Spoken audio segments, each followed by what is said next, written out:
let me just quickly back out of Northgard. So it's been a whole about this company. Yes, it has. Yep. Yeah. Haven't been a year since she's put me on the leash. Yeah. The rest of this stuff, alright. So I'll ask the first. How are we all enjoying where it started to when? Been absolutely lovely, and I've been having a great time. I mean, it has been. It's been insane. It's great. Yeah, it's been good. Fantastic, amazing. Yeah, it's been okay. Fuck you. Love you. It's okay. You can fuck him in real life. Sorry, what?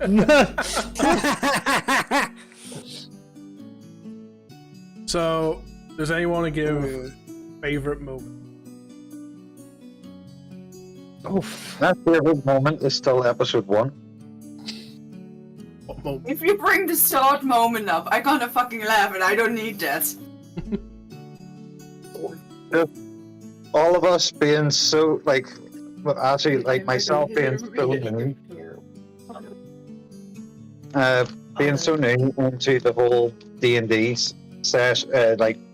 whole mindset in the first place, and then our first action part of the series in episode 1. So Argo and Soul are practicing in the training room. So what do? I try and hit him. What do? I dodge the hit. Once Argo's here, we will go over that moment. Hey, both came far. Specifically Argo, I'm proud of him. Argo came extremely far. I'm sorry, were you talking about the same Argo here? With the RP. Did we not switch Argos halfway through the? Yeah, we actually switched Argo out at the same point that Chaos joined. Yeah, it was just a new Argo. Argo came far with RP, and I'm proud of him. Oh yeah. No, it wasn't. It's It not. wasn't a new Argo. It was just a DLC upgrade that we gave him. Yeah, just to let you know, Adam, since you weren't here last time, this week, since I've got to go to bed early to fly over tomorrow, it's just going to be a very casual. We're just pretty much doing talking about favorite moments and stuff like that, looking back, as well as the future of the campaigns to come. So if you don't want to be here for the session, you don't have to be. We're talking about favorite moments. It's a bit of a chill talk show, since it's also our 1 year of the campaign as a whole. And where is Argo and Caitlin? Putting the kids to bed. And where is the fuck, I forgot her name. Kitten? We're guessing asleep, as I have tried calling her twice. And I love the fuck. I forgot her name first. I've tried calling I'm her. sorry about I remember her character's name is Safrina. Yeah, I've tried calling her twice and got nowhere. They have, however, been active on Facebook a lot longer than I expected. But no. So Kitten will join when Kitten joins, if. But yeah. I'll ask you a question that's already been asked. How have you enjoyed the campaign so far, from the moment we started to where we've left off? Oh, I really want to give just the most mundane fucking answer now. Oh, don't worry, because everyone was like, brilliant, awesome, amazing, and then Big R went, okay. Oh, I was about to say that. Take the dog off. Doggo! The doggo shouldn't be on the sofa. Maxie, what are you doing? Doggo looking so Bad comfy. dog. Maxie. Get off the sofa. Hi. Look at that face. She's like, I've done nothing wrong. What are you talking about? The sofa was made for me. Yeah, so have you enjoyed the campaign so far, Adam? Yes. Do you have... Well, we've had our favourite moment from Big R, and that's as far as we got before you joined. What is your I favourite didn't moment? hear it. What was your favourite moment in the campaign so far? Mine? Yes. I have no idea. Big R's favourite moment so far is our first bit of roleplay of Swords with Soul Argo. That was probably my least favorite out of all. It is a good meme. It is a good meme. It's just no. That's my favorite moment, and because Soul didn't hear it whenever I said it, I was like, yeah, episode 1, getting brought into D&D, being new in the D&D and everything else. That was an awkward session. It was so Don't worry, 'cause funny. when It was Argo so joins funny. in, I'm screen sharing and we're reliving it.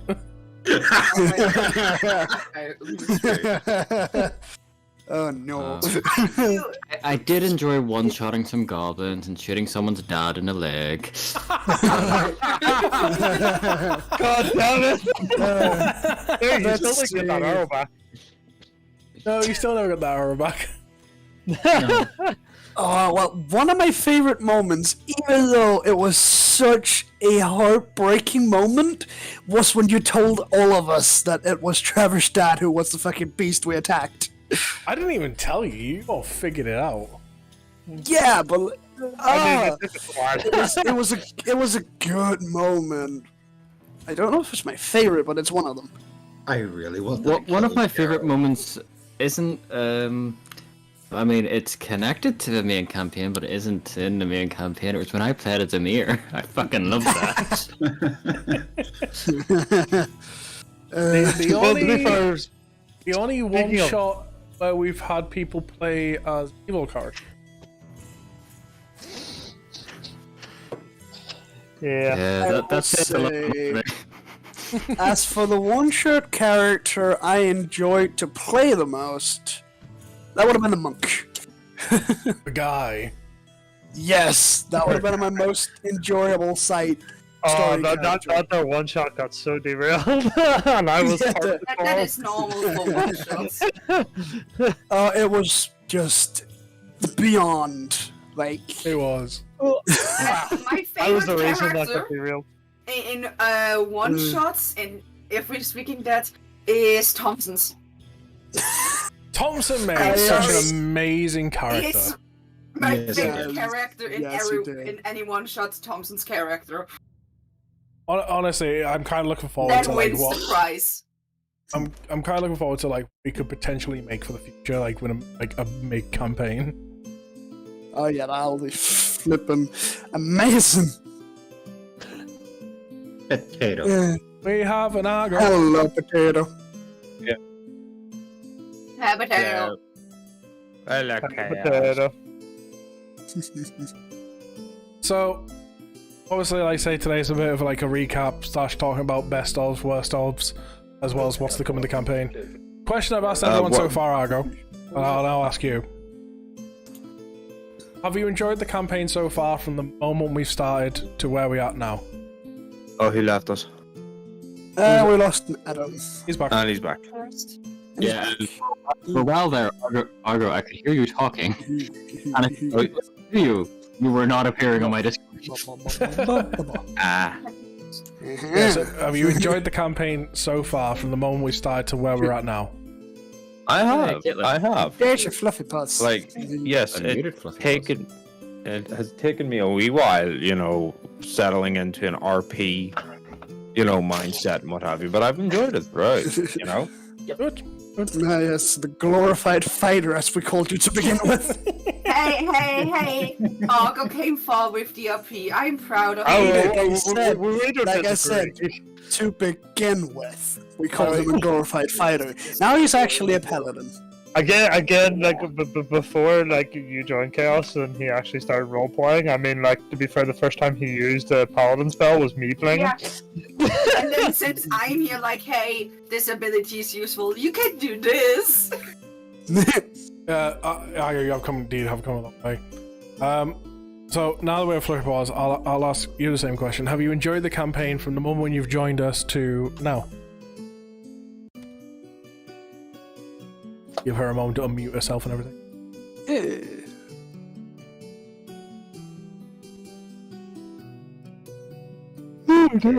Minutes later. Probably sorting out settings. Yeah, probably. So we don't get the double. Setting. Make it easier. Get With the Argo to warmth. mute himself and then Fluffy Paws to unmute. No, I mean, it could be like camera mic stuff, like it happened in the past. Dog barking someone at door. Ah. By the way, Wow. Lumi, Argo's here. We could watch the scene. We could, yes. At the door at this time. I have two guesses. One of them is I have One one. of them is- It's called Matt. Oh no, that's my my guess as second well. guess. That's my second guess. My first guess is Baby Boy Adam. I've been kicked out of the house. Can I stay here? Yeah, so apparently Matt came around and forgot we have D&D today. That's not. So you're correct, it was Matt. And he also came round with his kids. Oh, well, we have D&D right now. Yeah, I said that. So I was Oh, like, those are cool cards. no, I turned around and go, Or... why are you here? Why? Is that, Adam is saying shame to you, Ryan. Oh yeah, I know. I don't care. He's in my chat.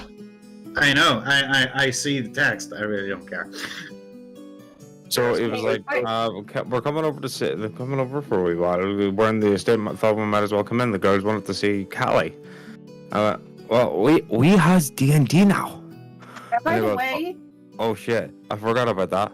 So yeah, I see you tomorrow. Goodbye. I love goodbye. you, but fuck off.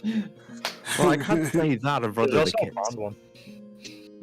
There's also a thing called send me a text or call me to confirm. So, I'll definitely be saying the same thing. Be like, Matt, you know, it was our D&D session and all last night. Don't worry. Next time you Maybe hear you can say it D&D, to him. no, I won't say it. I want to say it and be like, you know, next time we have D&D and you knock on the door, just think I'm saying this to you. I love you. Fuck off. so So, Caitlin, have you enjoyed the campaign from the moment you've joined us to the point where we've left off? Absolutely. I've loved every single bit of it. And you're freaking emotional damage. You bitch. I mean, if we want to talk about emotional damage, damage. I'm just gonna set up this real quick for people to tune into. Oh no. Let's go. Oh. Here we go. Well, I had to Here we go. watch together. Authorize. Oh, it's the first moments. Jesus Yeah. Christ, got it. I do not hear anything. Got it.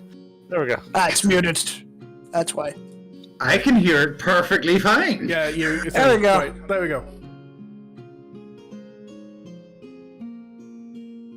The first moments of our campaign. Yep.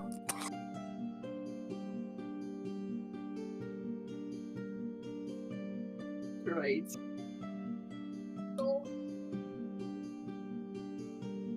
God damn it!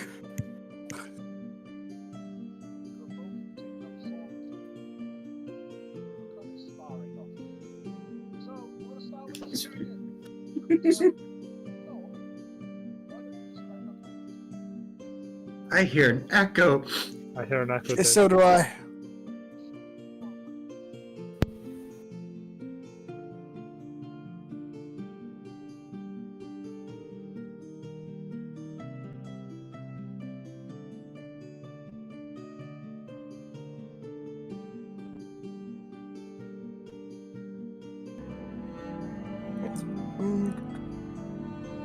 There it is.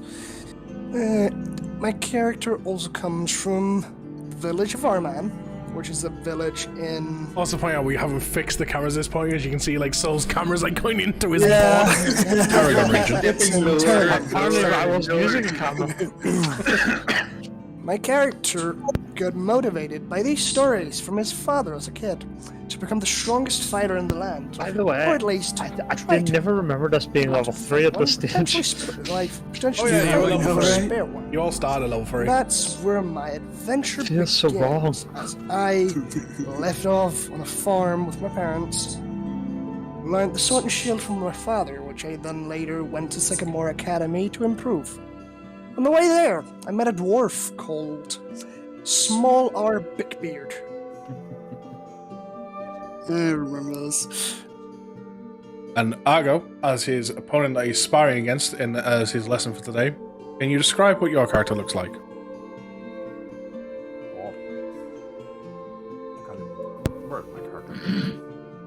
It can be whatever. You can describe however it looks, however you Sorry, want. typical of Argo. I was about to say, yes, you have to describe how it looks. You don't need to tell your backstory. Guess it's going to come to him. Save that if you want. Not prepared. Well, he's a potato. Joking. He came Not a potato. forward. Oh, nice. Sure he is. No, I'm not.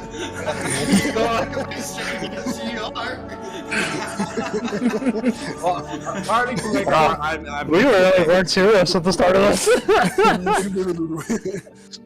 Well, I am a 6'1" paladin that joined the Adventurers Guild to hone my strengths. My camera's awful. So your camera was so bad. And We you can were still help. calling it a guild at this point. It was still the academy.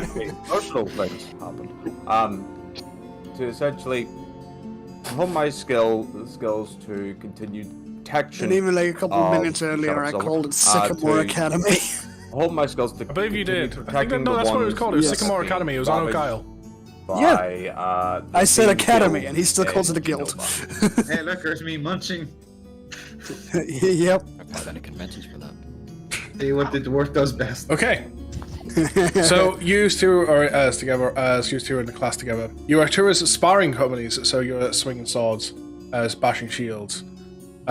This is where we start off as instructors shouting as from the side, as techniques and that. Dive in. Just look at this. Role play. You are sparring against each other. Both me and Alga at this point. Are we using wooden swords? Yes, you're I sparring. fought for that. I don't want to end up stabbing him in the first fucking game. No, you stabbed him in the front of the game. I love the idea. You're sparring. Are we using sword? The most your opponent's gonna get is a splinter.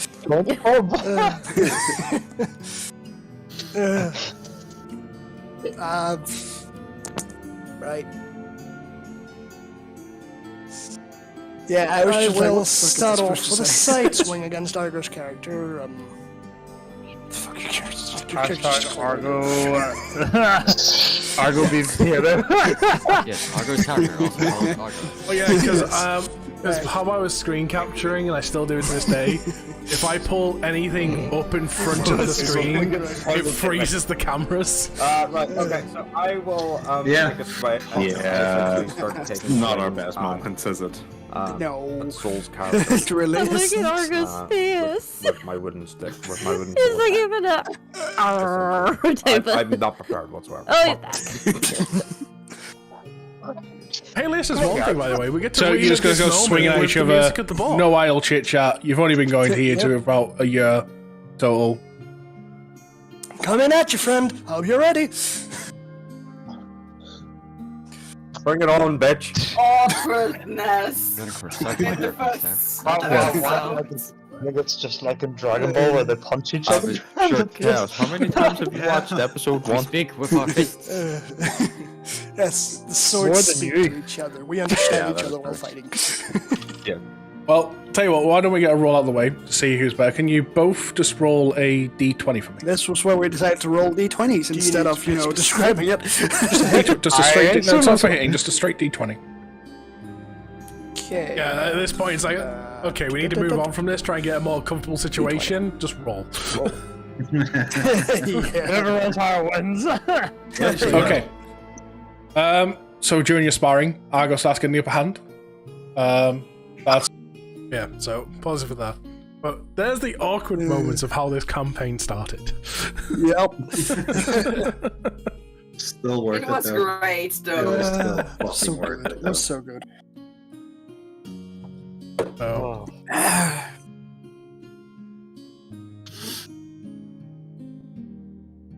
To be fair, I still would like everyone from the main campaign to do the test that they put oh in, yes. so Yes, I know the I fucking was gonna- answer. I was gonna do Yeah. that. While like, we're on this, yeah. now.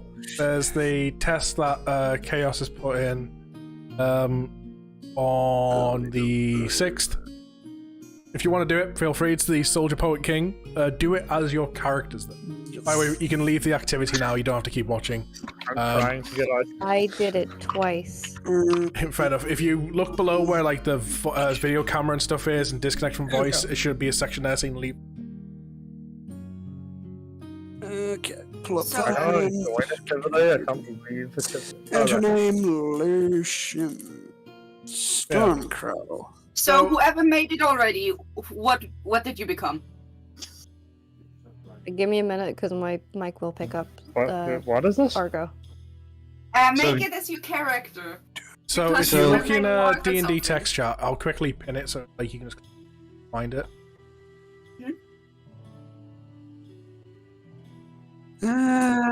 What is duty? There you go. If you click on pinned messages, you should be able to see it. It's something that Chaos has put that will allow like if to quiz to see are you soldier, poet, or king.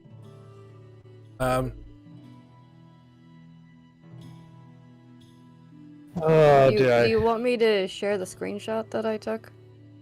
Do you? Just, I believe you can just say what you are. Believe well, you. I got for Shay because I did this twice. I got the soldier. That's for Shay. For myself, I got the king. Okay. Oh, cool. What is you're being tracked? Okay, cool. You are being tracked. The government already knows where I live. What is duty? An excuse.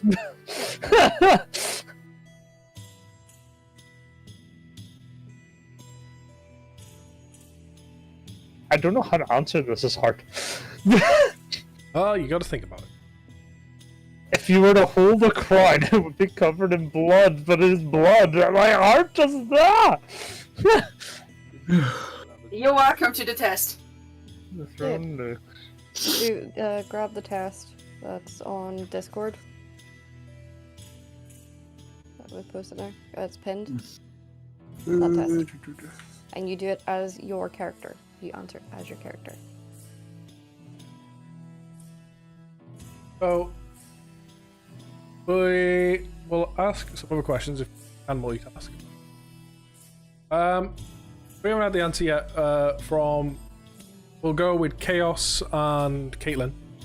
Already done the test, I mean. Yeah. What's your favourite moment? Or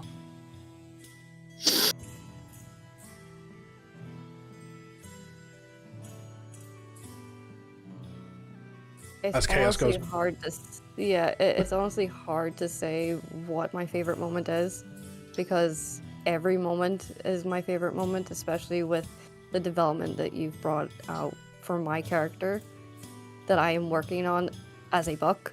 So yeah, So what you're amazing saying for is, that. next question I plan to ask the entire group. Hard for you down.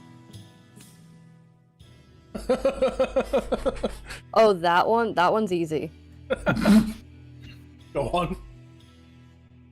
You giving me my mother and then taking her away. Wow. That's my. I hate that moment. Emotional damage. Big emotional damage.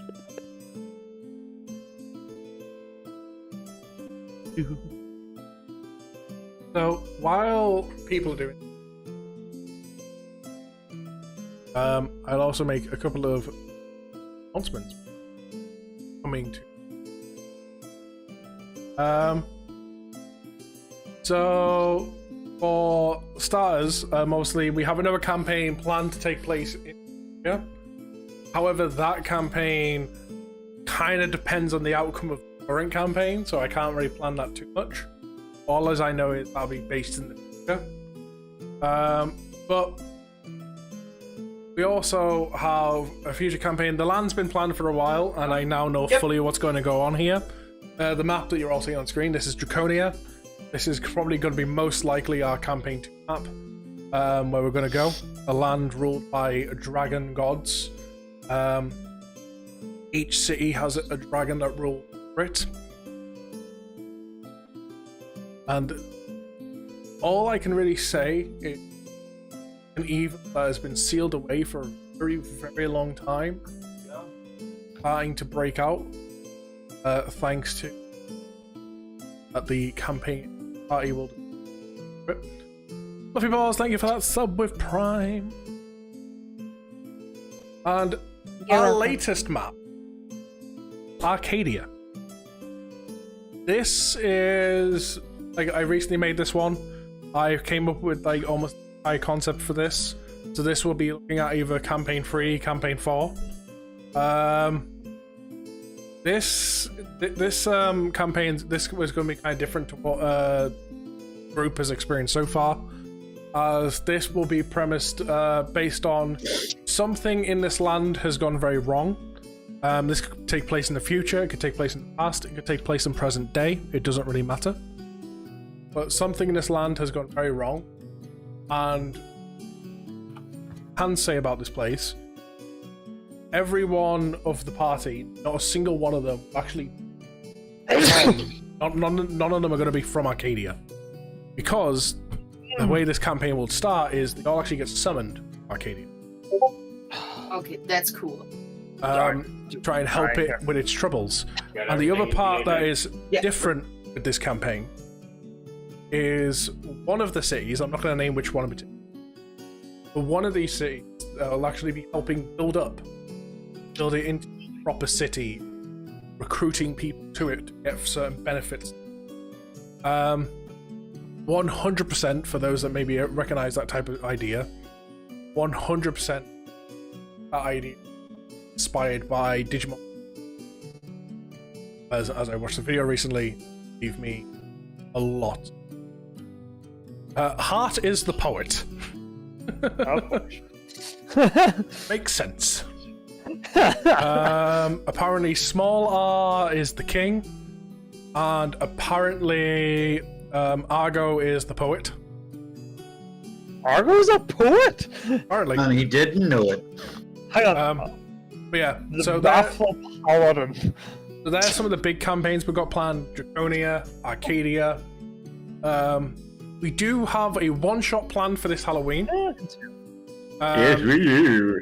And the only person that is not allowed to join the one-shot at all and to help come up with an idea is Thompson. God damn it! He kind of helped come up with the idea of the.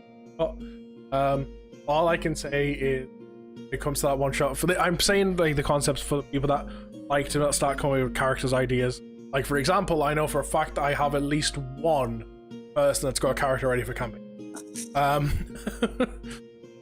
But the concept of the one shot for this Halloween is there's going to be a mansion and the team investigating, and it's very good stuff going on.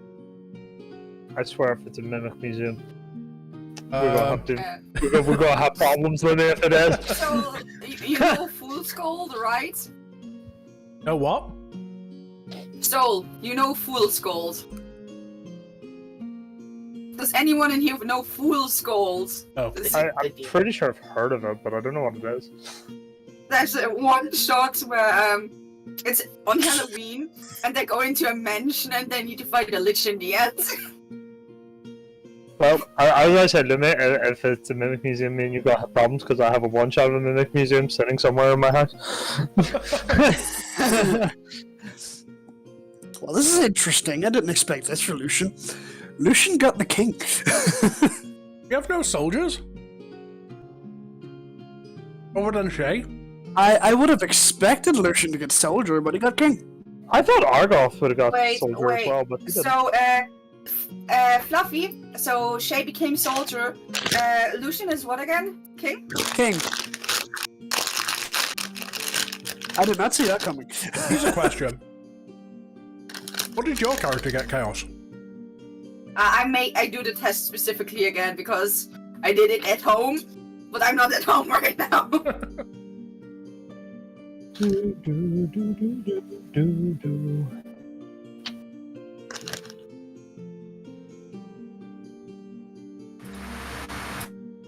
So I like your Punia. I like the way. Can you hear me now? yes. Yes. There we go. Okay. For some reason, my audio was not coming through at all. I'm Weird. sorry, Adam. What did you say? And Bartholomew is the king. We have a lot of kings. Yes, So yes, we how do. guys. So the only one that I still was needs honestly to be expecting Sabrina. soldier for Bartholomew. And I was expecting Soldier for Lucian. I'm like, But I'm honestly, worried. the description of king kind of fits for Bartholomew anyway. yeah. To be fair, I was expecting Argoth to be like a warrior, but then I've actually read Bullet fully, and I'm like, I can see it.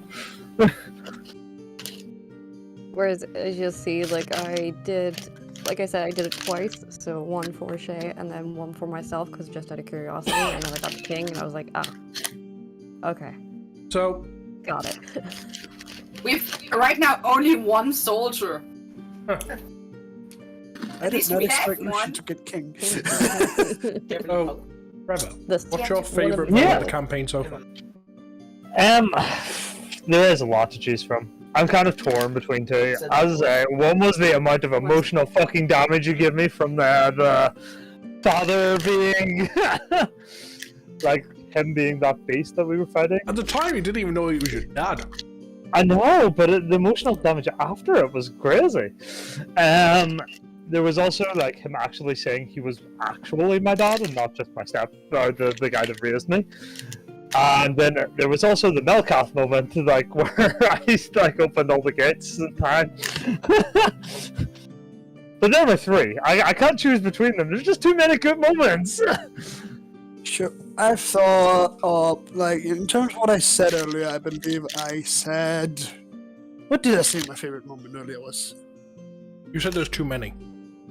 Yes, I said there was too many. I'm pretty sure I I said something like think I've somewhat pinned it down, and it's gotta be either the fight in the arena, where we fought that big fucking undead dragon, or it's gonna be the point where you put Lucian into his head fighting against basically himself. oh, that was fun as well. It is one of those two. Damn. Let me see, too many good moments. Oh, fine. Like, we'll try and That's why phrase I this made it easier. simple. I love it all. Then. We'll try and phrase this easier. What was the moments you? That is hard. That is super hard. That depends. I Like, go back it's to my main first campaign or campaign. also one shots? Everything. Everything. I don't really enjoy playing Subject 37, I have to admit. Well, I would. I enjoyed the character I made for him. I didn't enjoy the mechanics of playing a barbarian. Like, going straight from rogue to barbarian and realizing, oh, I don't have a bonus action to move. Oh, I don't have bonus actions to disengage and do shit. And yeah, okay, I don't like. I will this. say it's sad that one shot was never streamed. Thanks to Subject 37. Yeah. Bush. Like The bush. The bush. Ever since I was told about Switching that, from a bonus action heavy class to an action heavy class that is. it's just a bush. The bush. Let's see. My least favorite. I know, Also, I I'm was the only totally- tank in a group of fucking spellcasters, and none of them were healers. So I sit there tanking damage from 3 fucking monsters. I'm like, I'm gonna die soon. So, Didn't I let's like get take it one as away well. on the monsters? Like, this should be easier for you guys. And it's like, yeah, this will be easier a little bit. Yeah, see, I'm torn between two different moments being my least favorite. One being where I almost killed Big R in the one shot where my barbarian got turned against him. I know my least favorite moment. That was my Or favorite it moment. it would have to be. Or it would Moment have if to Fleming hadn't taken over be. straight after.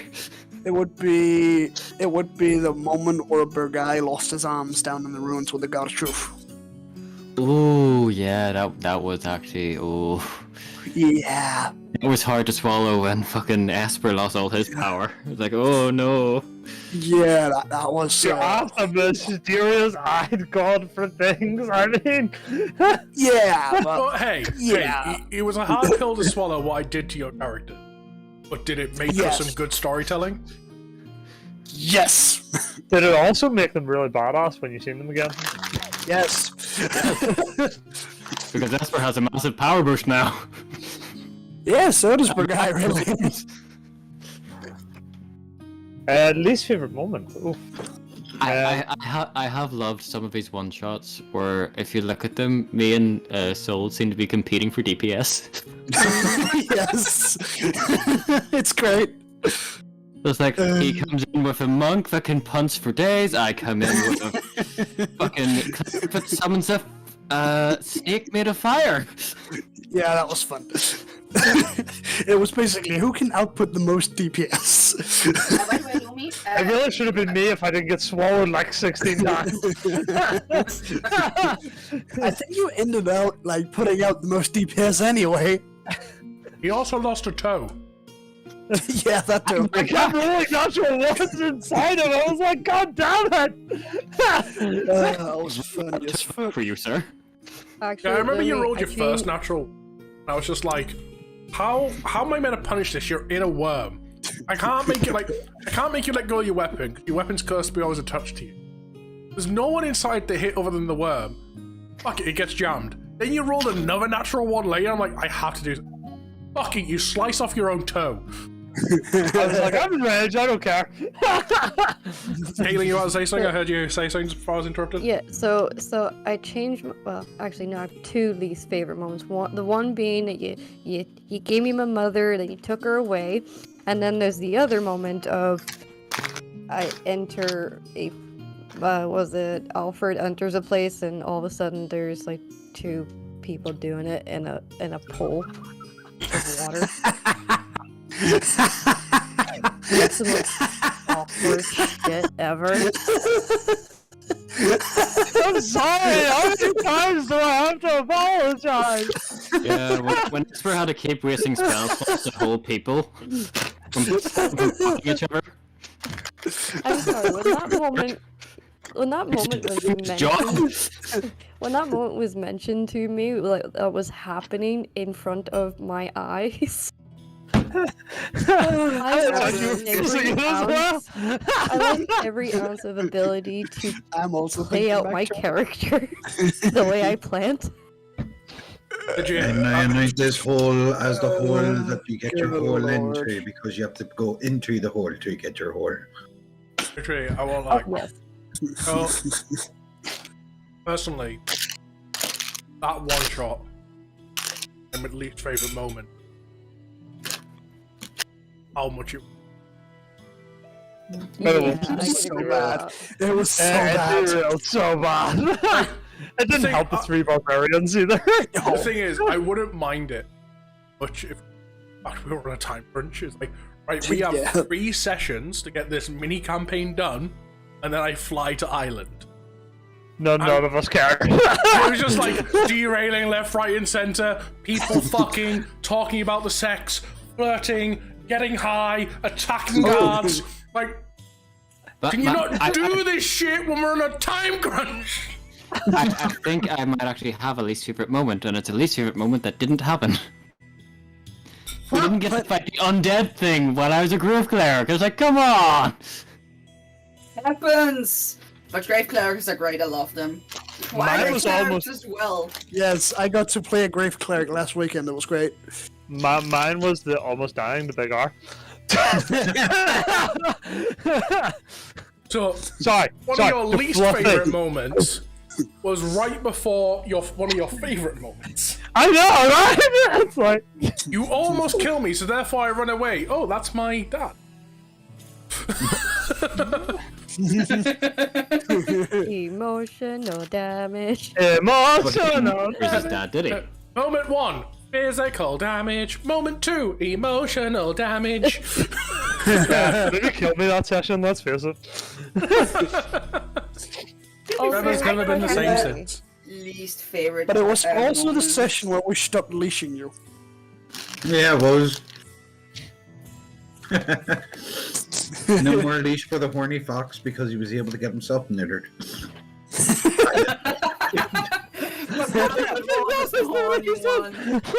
So, this brings up a great point. This is probably a great time to bring this up.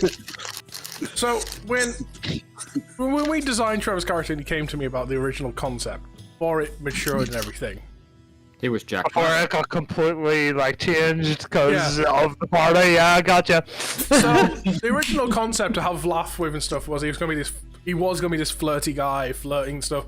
I was gonna completely go with it. It just sucked every time he tried. He got super bad rolls. It didn't help though that they leashed me. Yeah, that didn't help. So you were on a leash every time you got a semi-good roll, but the leash had spoiled it. That leash was adding to the fucking DC of it.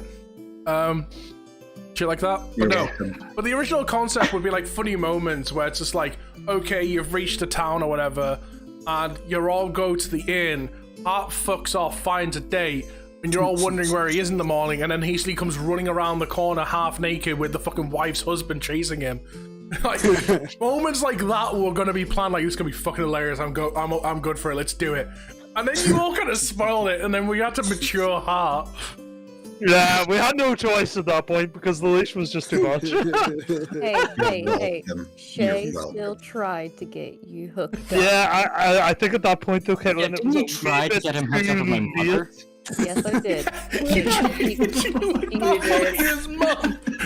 Her husband was sitting in the living room drinking his depression away. Yes. Hey! There was also the part in the guild where Hart almost scored a man. That's great. Oh, Jesus Christ. Yeah, literally.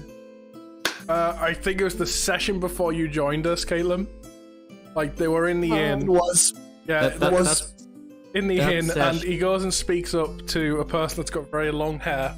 It was blonde and stuff. Blonde, beautiful hair, Yeah, yeah. long, blonde, beautiful hair, and all you could see was the back of them, and I was like, okay, roll. And you roll somewhere between a 5 and a 10. I'm like, okay. So you go up, you hit on them. Seems goes real well. Until they turn around and you see a nice big long beard on them and everything. Oh, God. That moment reminded me, is there any South Park fans here? Yes. Yes. Do you remember the episode Handicap? Oh, fuck yeah. Where he turns around and is like, would you like to see my penis? He's like, sure. Would you like to see mine? Oh. You know, that session also brings back another thing. How many fucking bombs Lumi threw down that session? Because there was Shay, Sora's, fucking the Lord of Dragons was there. Everyone was in the fucking city. Not like I was preparing for something big going down. No. No, not at all. Not at all. To be fair though, when we were playing it, it's not something that you would have recognized. You were just yeah, stories. Exactly. Lumi's making story. Cool. And then it's oh yeah, there's big fight happening. Wait, what? Also, Yeah, we Lily. had Alistair, Zara's, Caitlin, we had... That's... Yep. Go ahead, Kevin. Where is Kitten at, by the way? I've tried. I'm guessing they're knocked the hell out. I've tried getting in touch with times and I've got knocked. By the way, Lumi, does Kitten have to do for Lailu, or do you do it for Lailu, the test? Good lord. Kitten will have been. Okay. Kitten and Riley are basically one being. It's fine. Yeah. But no, Argo, we'll ask you, because you've been very quiet. What's your favourite moment, what's your least favourite moments of the campaign? Overall, even. Overall, I haven't got a specific hit, but what I do have... I didn't say you had to be a Is it moment you hate, it's emotion? just least favourite. Well, least favorite, I don't have really much of a least favorite. As is there's been so much player, you know, building and all of that, story progressions, what have you, for all of us. One thing that I loved and disliked at the same time was whatever you fucking brought in my mother. Definitely the emotional damage there. Mother damage. It's almost like all the emotional damage is just your parents. I mean, how like, else are you so- going to bring it to a Right, character, so though? I mean, like, you can only bring it so far before it seems cruel. It's not like, it's like, for example, if I wanted to bring true emotional damage, but everyone would proper call me a cruel bastard for it. It's like, hey, Soul, look, here's your family. Look, you have a baby sister. She's kidnapped. And that one's like, true emotional damage, but you cruel bastard. Horrible. Lumi has actually spared emotional damage. Because, do you remember when Amir used a Dominate Monster on Soul's Barbarian? Amir had the ability to teleport somewhere else. She was 100% going to teleport herself and him back to the church from which he was, you know, a member, and make him kill all his friends. Yeah. Wow. Yeah. Wow. Lumi, you I was know gonna be a something cruel different motherfucker. way, Yes, Chaos? but I don't have the parental emotional damage. That is something you cannot give me anymore. you have Oh, the but I've race been giving you parental emotional damage. damage with your god. Yeah. And don't forget about the emotional damage from the time travel as well. I am an emotional damage. Not Elder's apologizing for emotional that. damage. So, not apologizing. So yeah, fun fact about this. So I'm pretty sure I mentioned it though. But when it came to that one shot before we were coming up, Thompson, obviously Trevor came to me with character. Brilliant. I'm gonna tell you something. I wanted. Perfect. I told Trevor exactly how that one. So he knew the entire time how that one shot was ending.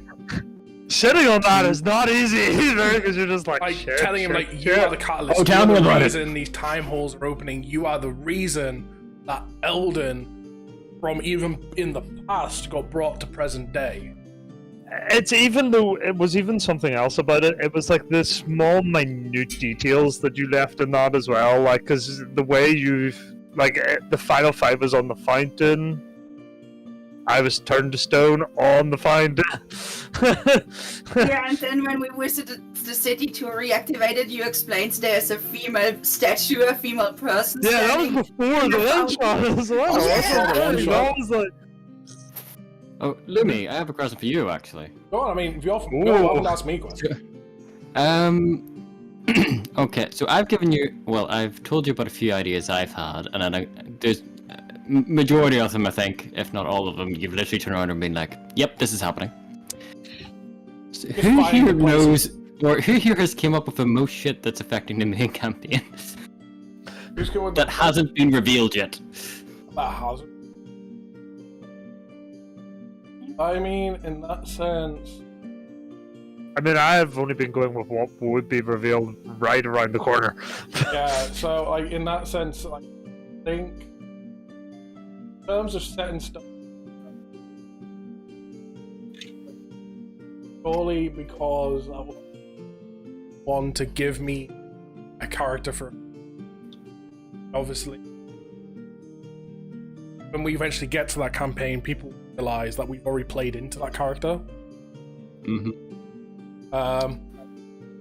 We also have the trio of wizards at some point. Yes, there's a trio of wizards and stuff. Like, there's so much stuff planned. Sorceress. Well, I mean, in some, I would definitely say, like, even with the current person that's currently revealed, so Trevor's one shot of time, like, but one thing that's always a constant factor that the party always has to take is Amir, your character from one shot, as we know, became Malik's right-hand woman. This is second in charge. I was going to say also, technically, does who's responsible for Thompson's character then? Is that technically my responsibility, or is that Thompson's responsibility Flying Well, I mean, through in terms time of the- portals randomly appearing? Kind of both, because I mean, here's the thing. Like, obviously, I give you all the opportunity. Okay, whereabouts in time do you want to pop out? I never thought of the idea of being trapped in a... Thompson thought of that when he said it. Like, okay, yeah, sure, I can get on board with that. And like I say, you've seen, like, he sent me a story of what was going through this character's mind at the moment of going into the portal, going through the portal, what happens constantly as he's going through these portals, like, saving people. I've got an idea. Yep. I'm gonna redo that test as Amir. Amir better come back as a soldier king. Oh, she has to come back as a king. If Amir comes back as a poet, I'm gonna laugh my ass off. I'm a poet. But yeah, the tests was like, hard being the poet is 100% correct. Oh, it's fucking fantastic. It's brilliant. Yeah, what do you all think about the concepts of the future campaign? Being a I like the map. I really love the map on. They are great. Yes. I like what map is it that I love? There's one map I love better than the other one. One of them. It's Draconia. Draconia looks so intense. Draconia is definitely our second campaign. I've already fought with the big bad, that and everything. I've actually been listening to music to help me with again the might of this big. So like that's all planned. That's going to happen regardless the outcome of. Same with Arcadia, the other map. That, like I say, is going to be a very different style. Also, there's a possibility that I may need to, as a for future campaign, depending on what happens, 9-10 people. Yep, that's a lot of players. You're going to have to do something that I might have implemented in one of mine, where everyone runs off passive per what is it? Passive initiative. Passive initiative while you're out of combat, so that you're not talking over each other constantly. Possibly. I mean, so here's a question: has there ever been a moments where something's coming up and you've managed to call it way in advance before, like, oh, there's obviously a fight coming around the corner type thing?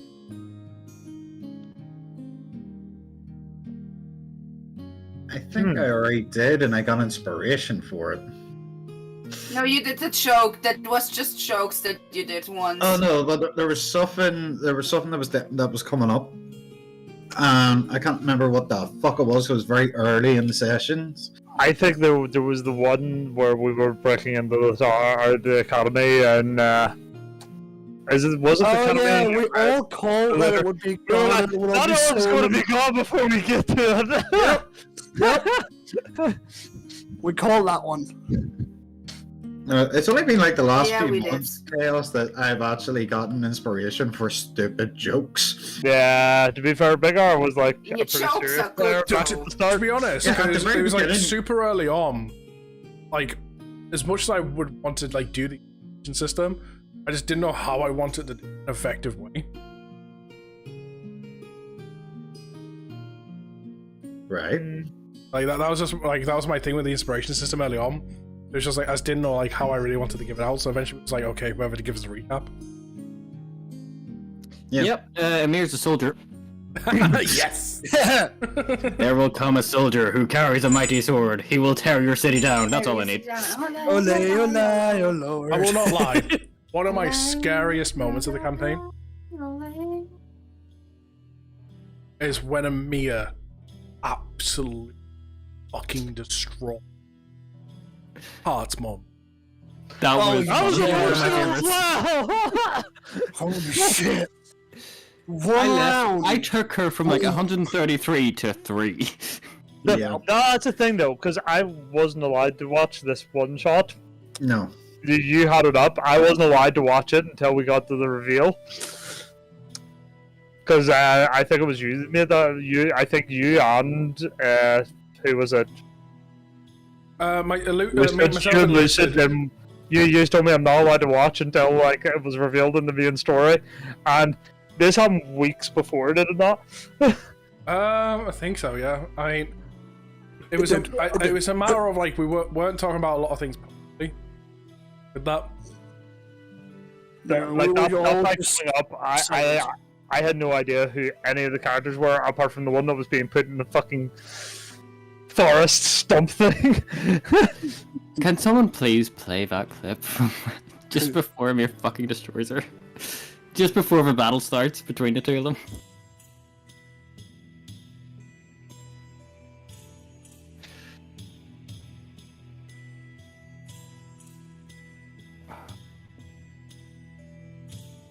What the fuck were we doing at that point in time? We were fighting spider bots. Oh yeah, spider bots, forest. It was the first episode. I was it a one shot or was it a part of the main campaign with a flashback? It was a one shot. One shot. With Esper, it was the yes. It was the one with the three. Yes, second episode. Wait, no, it wasn't. It was the first episode. No, it was second episode. You sure? Yeah, it was a part of the mini event, wasn't it? Yeah, but there was one of the episodes I wasn't there.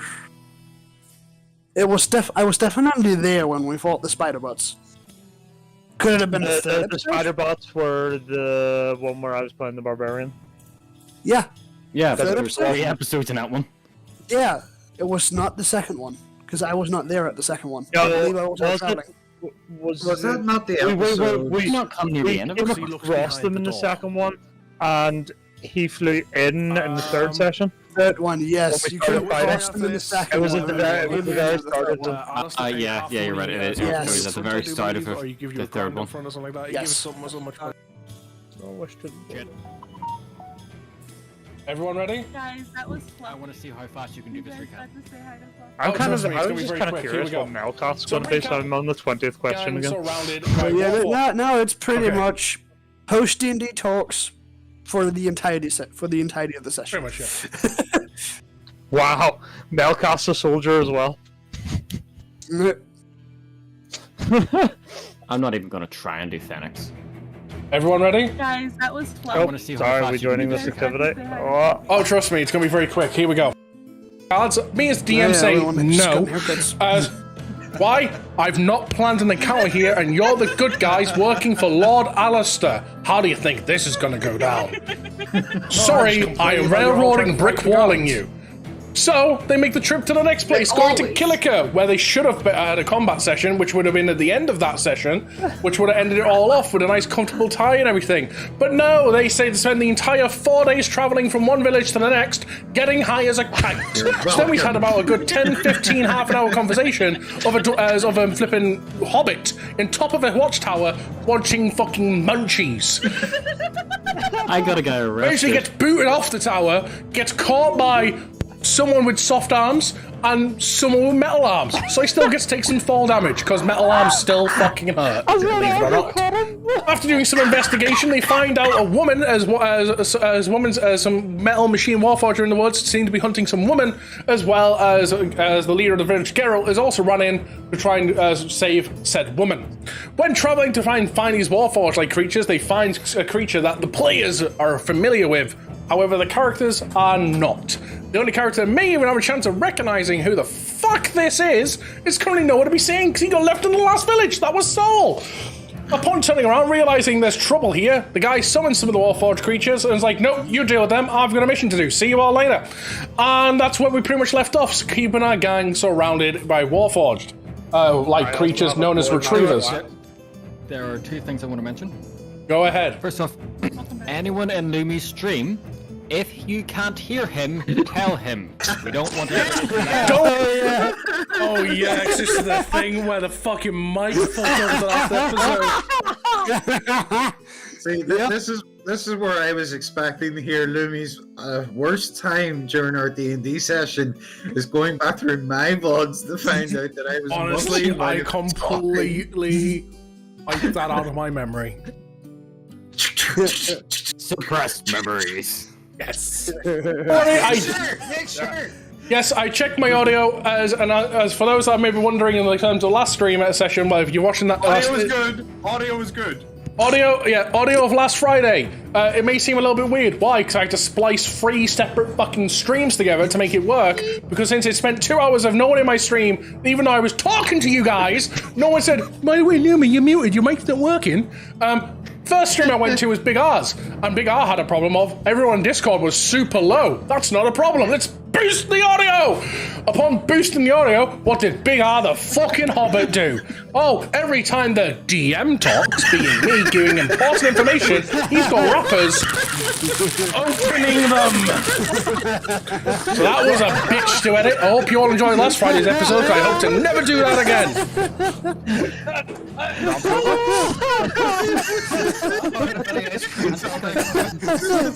Right, this episode could be slightly rushed because of all the sidetracking that happened in the last episode, and it may seem a little ray-rolly. If it does, I'm super sorry. I did one time, but the plan is after today, this mini adventure's done. Even if I've got to do a synopsis cap at the fucking end of it, because when we return in September, because after this we're taking a D&D break over August because we're going to some of us are going to Ireland and shit like that. So when we return in September, we're returning with the main campaign. This mini adventure will be done. There is no emergency date that can be pulled because I'm at a tournament tomorrow. Then I'm at my mum's looking after her house, and while I'm at my mum's looking after her house, Silver makes her way over to Big R, and then there we go. All the D&D plans are fucked. So it's today or nothing. So we're gonna go for it, and here we go. So where everyone step over to the combat screen, please. Can everybody, including you, Soul, roll initiative?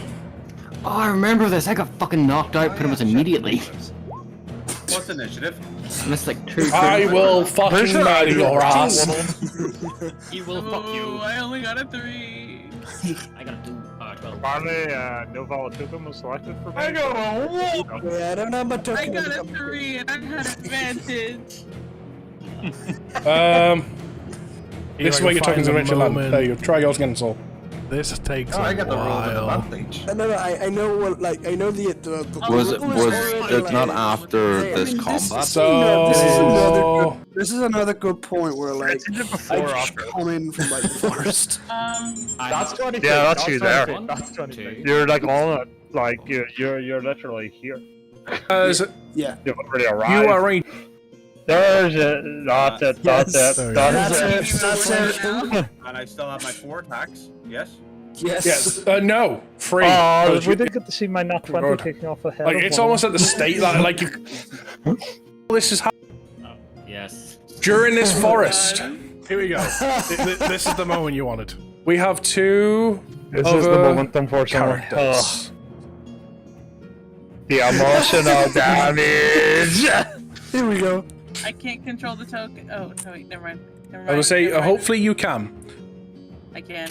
Let me go find my... So what I'm going to do is we're going to put you roughly down here, you about here, and I'm going to draw a little circle. I wish I could fill it. I can't. You Don't can know why tell I'm not allowed Lumi's to just in fill. pissed off sarcastic mode here from the last section. Yeah. This circle here, Yeah. I think it's just that's just going to be the altar that you were aware of in your DMs. Last session was really like the session before this was Right. really triggering. Yeah. And I was part of along it. with all this, I'm going to put Barbarians, bro. See, but you know what? This is what 2 happens, though. of these down. When the person that is meant to keep me in track and on point, And then for I'm the going to session. go ahead Yep. This is what happens when and I was give not around. control. I tried. Literally built a character that literally knows Soul. Like Soul is the one that discovered him and kept him right. Fucking. Yep. Deep in the woods where you've been going to where the ruins of where Trevor met the goddess of nature. Yeah, that's a good thing. I meant to go. This is her That was a ruins. good moment as well. This is where we see a familiar character to some of us from the Evil campaign. Along with, I don't have a token to represent this, but along with a sort Kasane, I believe you pronounced. How's how we pronounced it? Basically, a 9-tailed fox peat creature. It's pretty much what an adult female heart would look like, essentially, just so Trevor's aware. Along with this lovely female specimen, DC just throw an emotional damage down. 5-year-old little boy. I love the way you're pausing. Emotional damage. And this is what you call So I do technically have an icon for this little boy.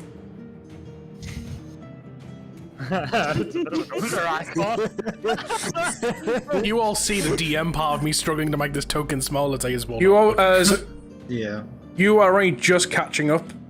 So if you want to do anything before Adam appears, you want to talk, you are aware from your DMs of why you're here and stuff.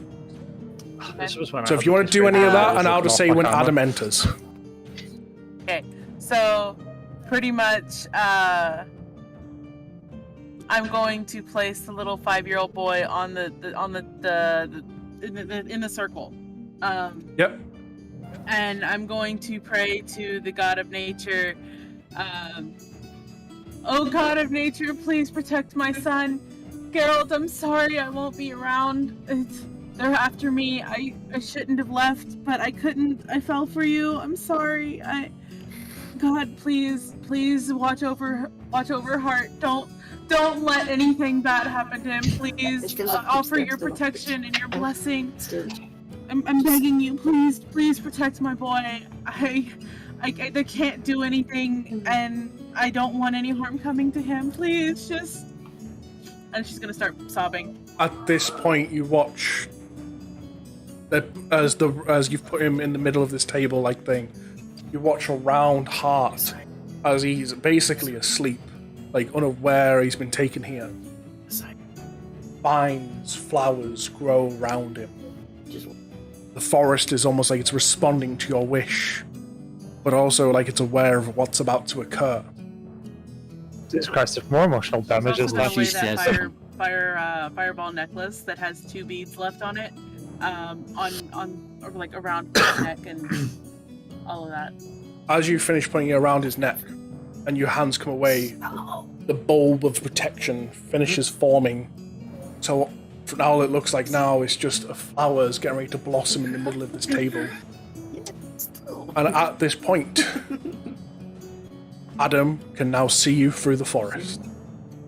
The only thing that was missing out of that whole thing was literally, as the ball finishes forming, it goes, I am Groot. Person and speak to her mind.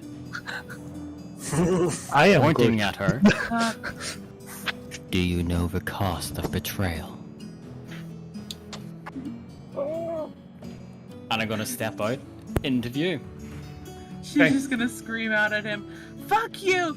Fuck the cause! I fell in love and you can suck my dick!" You should have control, by the way, of your token and both retrievers, just to let you know. Yep. You get birth. Adam's always been so good at role-playing his characters. You know what I mean. Yes, he is. Yes. I feel like Adam just like lives the character.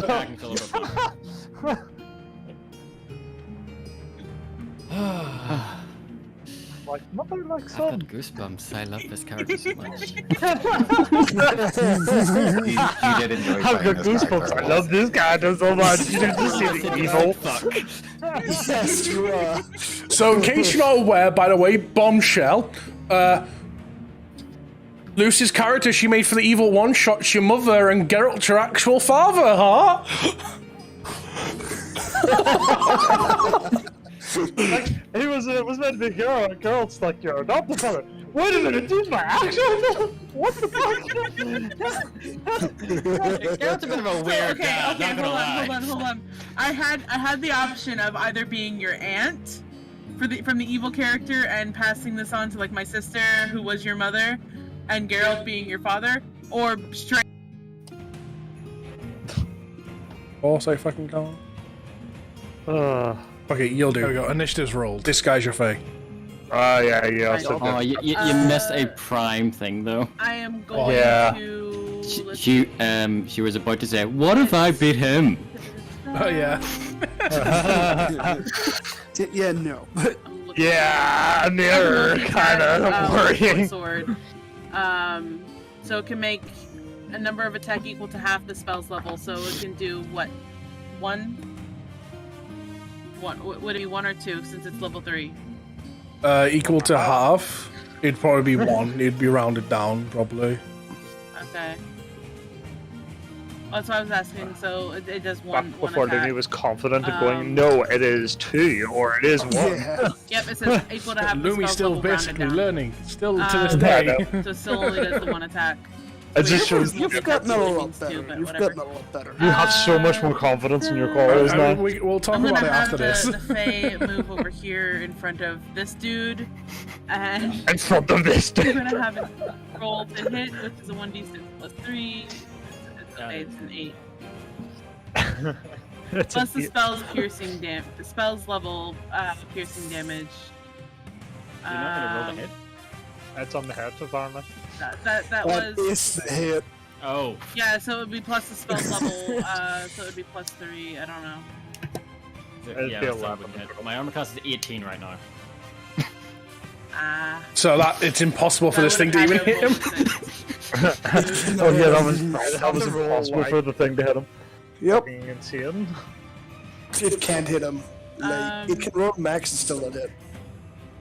Yeah, but does that not count as a crit?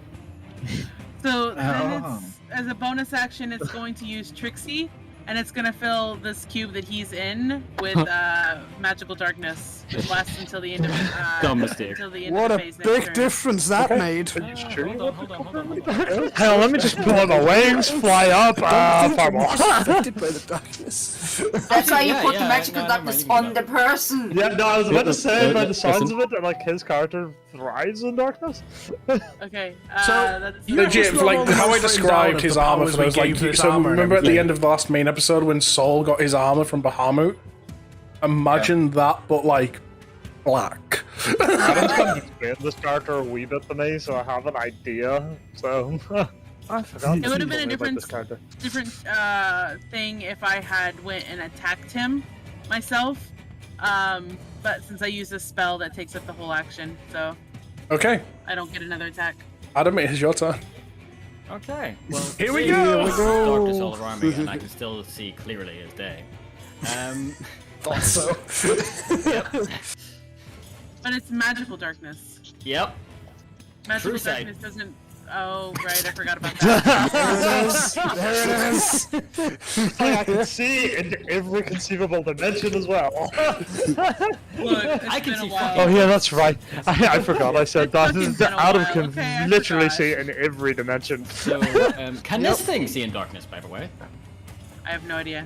It has dark vision, but that doesn't allow you to see in But magical darkness. hang on, the 5-foot cube is literally right on you. Wait, Oh, that yeah, fair means. Oh, yeah, fair enough. Was about to say then the Fae would have disadvantage. So then, he wouldn't be able to see me. He wouldn't be able to see you, no. She has disadvantage when I attack against me. Yeah. But the darkness was. Oh, this is right. You don't after even it already tried disengage. You attacking. just no, fly. fine. I'm just gonna fly up. Good luck with your opportunity to attack at disadvantage. That can't hit anyway. It's gonna be a good one. It's not gonna hit you regardless. I'm not even gonna bother. Yeah, but rolling. there's no point rolling. It can't hit. Yeah, just flying up out of a darkness. It's like, what is this supposed to do? Fly. Are you transformed? Yeah, he's been wearing his armor the entire time with wings. Like when you saw him, like before walking away, and he told things, the wings were just kind of somewhat folded in. Yeah, remember, can I didn't fly see him. effortlessly. I arrived afterwards. Yeah, he can he can fly effortlessly. He was able to do so at the end of the evil campaign. Yeah. No, at the end of the evil campaign, no, there was a limit, but he's level 20. He's had practice. He's trained. So yeah. Okay, what am I gonna do? I'm gonna cast this.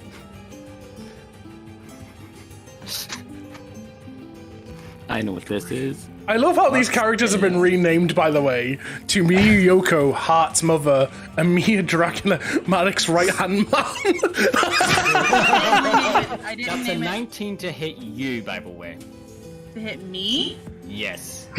I'm summoning a that blade right next to you. It's Here it 15 armor class, comes. so it hits. So 30 Okay, damage. you take Jesus 30 Christ. damage. Blade of I'm disaster. now at 79. Actually, let's see. Clear all. Let me read the spell. Clear blade of the 3 feet long. Jesus fuck. Blade lasts for duration when you cast the spell. You can make up to 2 melee spell attacks, so attack again. Oh my god. You can just powers of the spare. The bullshit of that fucking No, I love spell. how you Listen to that see hit. everyone at this moment is shocked. This is the It's just perfect character to beginning. make level 20 because he's just malicious, doesn't give a shit. Once again, to anyone that may be wondering, this is happening while you are all fighting the fucking spider. At this point, like when this fight starts, you've only just killed the first spider. That was me. So you're taking a 24 damage? Yep. You still alive? Yep. Good. I got more stuff to do.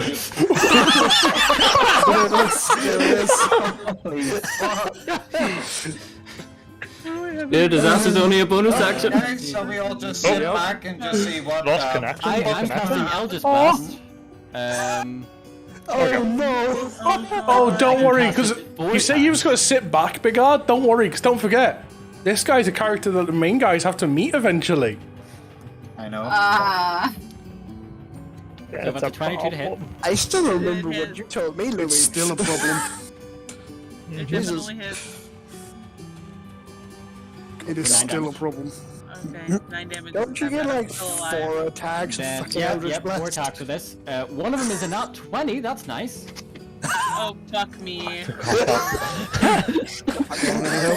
Well, this campaign's gonna be over quicker than you think, Lumi.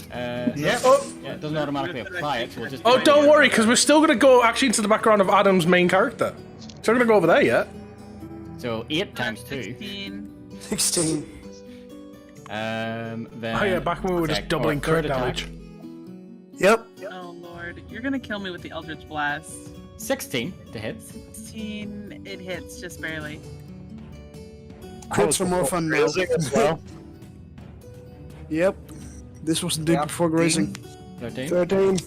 I walked away for 5 seconds, and then all of a sudden I seen like 5 Eldritch Blasts I appear on the have screen. 17 hit points left. And that's another nat 20!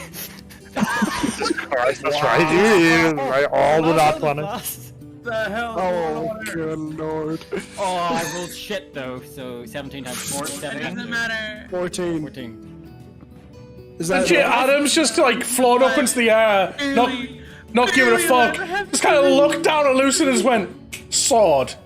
And fucking Dragon Ball Z blasting! Yeah. Look at how many hit points I have left. Oh, I can see.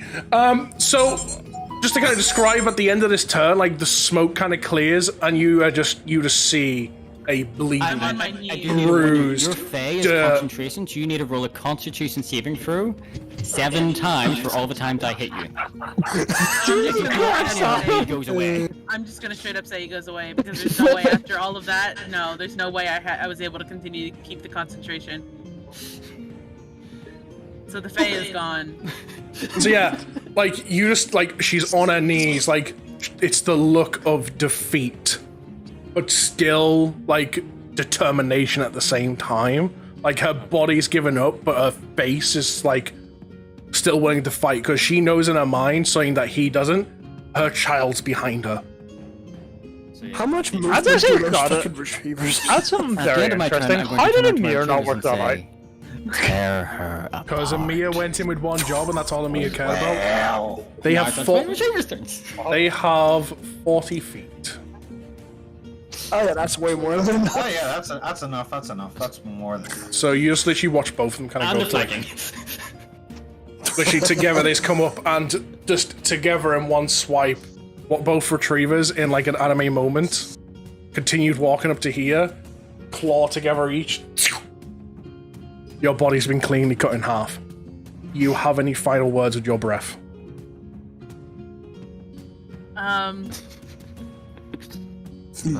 Leroy, what's coming to you? You and Malik both. Fuck you. And with that, she collapses and her body splits in two. That was another thing. At this moment, Back then, we had a lot of curse words in the campaign. Fuck you, yeah, Malik already did. Feel free to leave the activity. Yeah, in terms of something that was brought up earlier,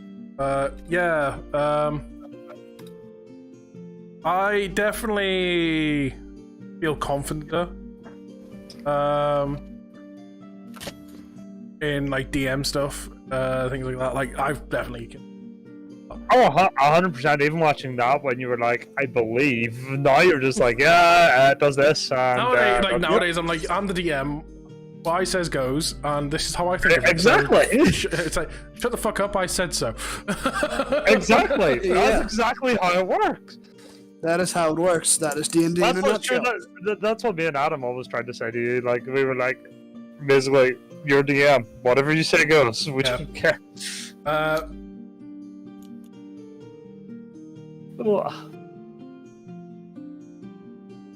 DM's words final.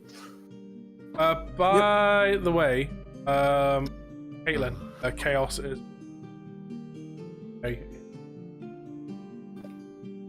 Okay. I'm gonna check it now. But yeah. I also finally replied to you. Good? No, to you, Caitlin. Oh. No. I was looking at the phone. But no, honestly, like, all of us have came such a long.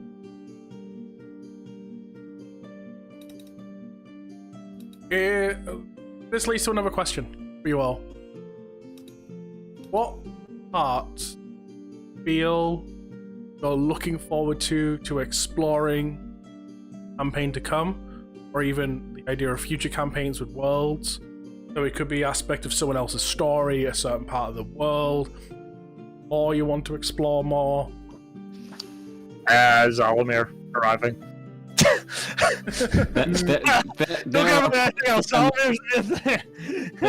There are parts that I am really looking forward to, but I can't give a lot of details to because it'd be spoilers. A certain thing involving Heart, I cannot fucking wait for. Well, that's interesting. So is that Hart finally meeting his woman? We've already done that. Were you not paying attention? No, sorry. I should rephrase. Finally getting his leg over. I just thought of something. And becoming that horny fox that he was meant to be. I just thought. Oh god, that'll be a mirror. That's to do with a mirror. Yeah, that's what I just thought of.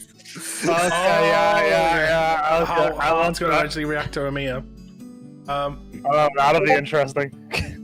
Well, that, or maybe Emir is like hiding somewhere and Heart tries to hit on Emir. Oh my god, that'd be really funny. Oh, right, yeah, that thing, yes. Yeah. That. Yeah, nice of it for the stream to see that. Why do I not do this? I'm playing Heart. You'll love it. Do I ever disappoint any of you? No, that's true. But yes, you're not entertained. I feel like I've said it from the start. Like your entire world that you built, Zalamir just sounds like he should fit. Yeah, I mean, honestly,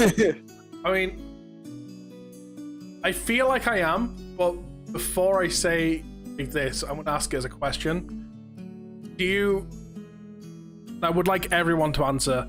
Do you feel like, as the DM, I've been in tune with and captured your characters the way you've seen them to then like tell their stories the way you wanted? I'm not sure I can answer this one because Heart's story has just been evolving as we go. I mean, even that still. But I mean, it does feel like art from what I can sort of gather. So? Yes. Confident, yes. Sorry, I my Discord kind of lagged out for a bit. I have no idea what we're talking about. I was saying, I was asking the question. Do you? Okay. Okay. I was asking the question. Do you feel like I, as the DM, have tuned myself in well enough to your characters to tell the story that fits your character? Bye bye. Still didn't hear it. Hello, He's still goodbye, not hello, happy. goodbye. Hang on, where's the party icon? is there a party emoji? Well, while we're waiting to come back, there he is. Can you hear us? Can you hear us? Right, I was saying, do you feel like as the DM, I've managed to get in tune with your characters to tell their story the way you would feel it would be told? Yes. Argo? Yes. Big R? I don't know. How do you not know? Because there's certain parts of my character I'm still confused about. Okay, we'll come back to that in a mo. Chaos? That's a little bit hard to answer because for Elden, she doesn't know her story completely. So, does she want to tell a story if she doesn't know it at all? Well, I mean, have I ever kind of like led the character or done stuff like things that interact with the character, like say for example your god, in a way that you feel like No, completely. You made it. It's great. And for a while, I was even thinking of breaking. Ellen was angry. Everything was thinking, should Elden resent her deity? I was even going that way, thinking. You did chef's kiss. And finally, Caitlin.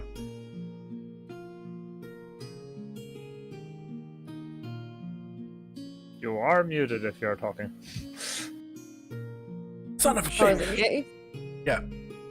Oh, see, I have to keep one ear out because I can't hear myself, and then all of a sudden my ear tunes into the voice note that Mel sent in, and Argo's playing it, so that I didn't hear you. Oh no, I was saying, do you feel like I've been in tune with your character so far?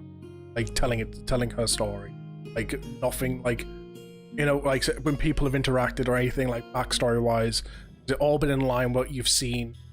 You feel like Shay's story would be? A little bit of a yes and a little bit of a no. Okay, curious for improvement's sake, where's the no from? The no is just, you know, I basically just gave you the story of Shay and basically her small bit of personality and her quirks. And I had an idea, but when I come to you about like future ideas for her, we're sort of on the same wavelength. But then when you come out with it in the actual session, it's way better than what I expected. Like, you really thought more hard on this than I have, and that's ADHD. where I appreciate it. Honestly, it's something I try and do for all your characters, because at the end of the day, it's almost like that. It's almost like the way I almost see it is like that. The saying, "Treat others how you wish to be treated," right? And I know when it comes to, you can spend a lot of times making out, developing that backstory, all the love and care, then take that risk and have to hand that off to DM, part of their world where we can still go down a story that doesn't fit character. Yeah. And knowing that, every time I sit about any of your characters, I try and think about, like, to the best of my ability, like, what I know. Like, where would they, what would impact them, what would matter, and where do I see personally, if this story goes the way I believe it's going to go, where do I see these? Where do I see, for example, what do I see as these characters at level 20? Yeah. And that just keeps moving because of the way we're playing. Exactly. And Lumi, in terms of how above and beyond you've gone, just look what you've done with classes. You've made multiple custom classes and stuff for us. I have. But, like I say, I live by that rule is cool, and I want this to be like you say, a shared story. I don't want. It's like, for example, like saying about like how much I think about your characters. To go to a moment that I know for a fact Kitten would say she is beginning her spell book. Yes, spell book worthy of the Dragonite. I was looking to raise people more about that. Had them in past characters. I wanted to think something true. That's where I came up with the concept. The arcane wing. That literally holds the highest spell.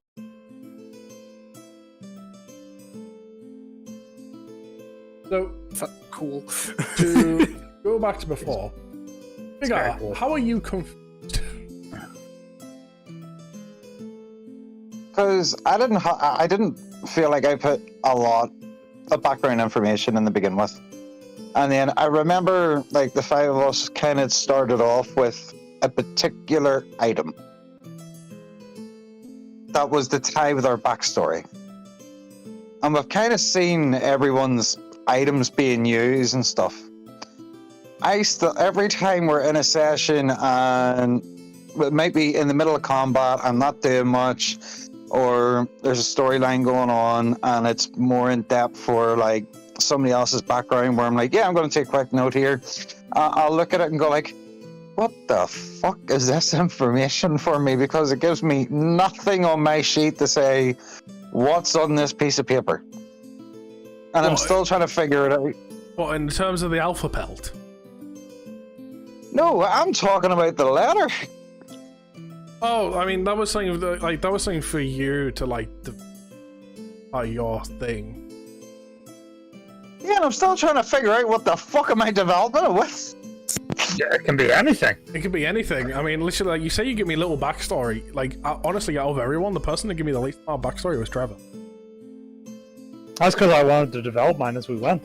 Well, not only did you want to develop mine, I remember like asking you, I was like, are you sure, okay, this is all you want? And you're like, yeah, I don't want to overwhelm you with you being your first time DM. Oh, that's true as well, yeah. But it's good because you can sort of... I show up.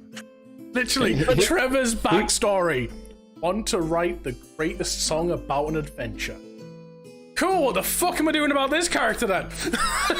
But again, it also gives you freedom to sort of develop it how you want it as well. Freedom. And literally, you were the first character I gave emotional damage to. I know, that's what I'm saying. You had a free reign to do whatever the fuck you wanted with it. Who gave the biggest backstory? Out of the original 5? Or out of everyone? Start with 5 and then work up. Out of the original 5, definitely you, Adam. Definitely. Okay. You give me the biggest. It's to be fair, I had a lot of inspiration from D&D Beyond. It literally turned out like, oh, you need this weird fucked up item that nobody wants. Okay, what? I need to roll for it. I have a locket with a ghostly image in it. All right, I'll work with that. Yeah. And as for out of everyone, I definitely know who the top 3 is. I'm trying to think who give me the most though. The top 3 was Caitlin, Chaos, and Kitten. They give me the most out of everyone. I'm just trying to think who was the most out of all of them because they were all pretty detailed. As well. I was like, I'm not good with I details. did give you like paragraphs. Yeah, I'm not good with details. This is why I had to come to you to help me with mine. I honestly thinking about it may have been Caitlin that gave me the biggest one. I went simple. I went very simple. See, one thing I absolutely well. loved. Yeah, one thing I absolutely loved, like kind of like one of the things that makes me proud, like when I asked the question about how do you feel like I wasn't doing your characters, was I remember Caitlin wasn't with us for very long. And obviously I came over to Ireland. And Caitlin comes and whispers into my ear an idea she has for her character later down the line. And I remember being very noisy because we were having a couple of drinks. But she was trying to make sure to whisper it because it's only for me to hear. And eventually she whispered a little bit louder, and I heard what she said, and I just remember looking back at her and smiled. Said loud and proudly, and that. Yeah, no, you did. I remember that. It's like I already had that plan before you even said anything. Like I I would love said to see before, inside your head. same wavelength. It's great. Again, I would love to see inside your Like, head. not Louis, only sometimes. do I have that planned, that particular thing with you, I have everything set to one side ready for when it happens. Yes. I can't wait for next campaign. Yeah, like next I'm campaign. not next campaign, don't get me wrong, but oh my god. Next I have campaign. written. 100% next campaign's Draconia, and then depending if I've came up, because I haven't fully came up with the idea yet of what the big evil bad could be for Lunaria Part 2. Kind of depends on how this campaign goes. Like, so if this campaign's been a failure and you all die, then campaign 2 a couple of years later is try and take down Malik, but the entire world's fucked. Like Malik 1, you're part of the resistance, good luck. Honestly, I think our biggest problem's still gonna be fucking Emir, of all things. I don't even think Malik's the bigger problem. I think Amir is the bigger problem. Well, I mean, honestly, Amir and Malik are gonna give me my biggest challenge I've had to do yet. Because so far, like, everything you've all faced has been stat sheet find. Amir and Malik, I'm gonna have to make my own. Yep. And I'm gonna have to figure out how do I make these really strong while making Adam, them fair. We might have to be on call and give a wee bit of DM knowledge like we do with Scott now and again. Oh, speaking of Scott, I heard about I actually have an idea for you, Lumi, regards Amir. I'll message you it. Fair. I mean, one thing I will say, so one thing we have kind of planned for Amir is just because, call it breaking the fourth wall type thing, but I think storytelling is Amir in my head. How it, like, thing is, you could all fuck this up and completely change the plan, but in my head, phase 1 of Amir is Amir versus Sol. Yeah. Phase 2 Amir is Amir versus the party.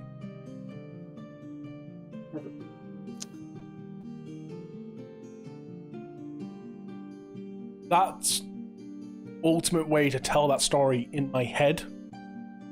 Now, will it work like that? No fucking clue. Hey guys, Also- please show up before I die. Also, kind of comes down to the fact of the whole. Caitlin's gift. I'm going to the toilet.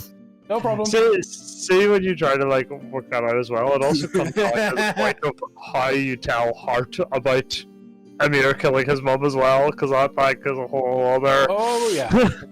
Well, I mean, you've been told because Geralt's revealed it all. Oh yeah, that's right. Like, but that's what I mean. Like, so phase 1 might not go the whole way you planned straight away. No, 'cause it was just in my head. It was just this ultimate idea of like the guy that's possessing Malik's form of the armor versus the person that forms has weared Bahamut's armor. And this was before the entire like that idea came into mind before all corruption happened. It's okay. I just plan to pour all my magical power back in the soul and let him go crazy. One thing to bring up, speaking about story points. So I was speaking this briefly with Saul. Did you all ever find out the secret of Sycamore Academy? What? Or did you just kind of stop looking for that secret? Like we learned not to mention it because nobody knows about it. We looked through a crystal ball, saw Granny at a hut. Yeah, I was pretty sure. Like, if I didn't, Well, I no, at least crystal know. ball shattered glass. I know I was meant to tell you all, like in obviously session, as like Alistair or something. But yeah, the whole secret of Sycamore was an illusion made by Granny. It's why no one knows of it. Oh yeah, no. We Granny made the illusion for yous all going there. My That's why thought no process one was knows that- the academy because it never Yeah. existed to begin with. My thought process was it was either an illusion or it was a different plane of existence that was accessed through It wasn't an entire illusion. Just like Ronnie specifically made it to make you all think you were going to the academy. Well, got told to go there. Also, that's another fun fact. We should totally have an academy in a different plane of existence. That's just a wee hut. It's fine, Granny. Have a nice cup of tea. There, she could survive that. Who knows? Maybe someday we'll find a way to. Never trusting another. Maybe we will at some point find a way, like, to change planes. We'll see. Well, I mean, one of the things I will say, Tonia, there will be plane travel. Oh. And to be fair, like, I mean, technically Malcast already dropped the form of planes as an idea down. I mean, it's something like I said from the start of this campaign. I never said planes don't exist. No, it's mostly we had this big chat about this. Yeah, it's just a matter of like, it's not a matter of they don't exist. It's just a matter of this is my first time DMing. I've literally fresh built this world. It's a 100% homebrew campaign. I would not like more work put on top of me right now and have to come up with so many different planes. Yeah. They're just not fleshed out and stuff. That's pretty much it. You don't get it. Like, Kitten needs to be here for us to hear them.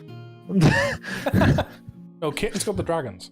Sorry, the dragons that are in the background. Yeah. They look like that though. Here's a question. What has been your favorite, as well as least favorite, homebrew combo attacks? Yeah, I was gonna say combo attacks. Has been favorite or least favorite? Favorite.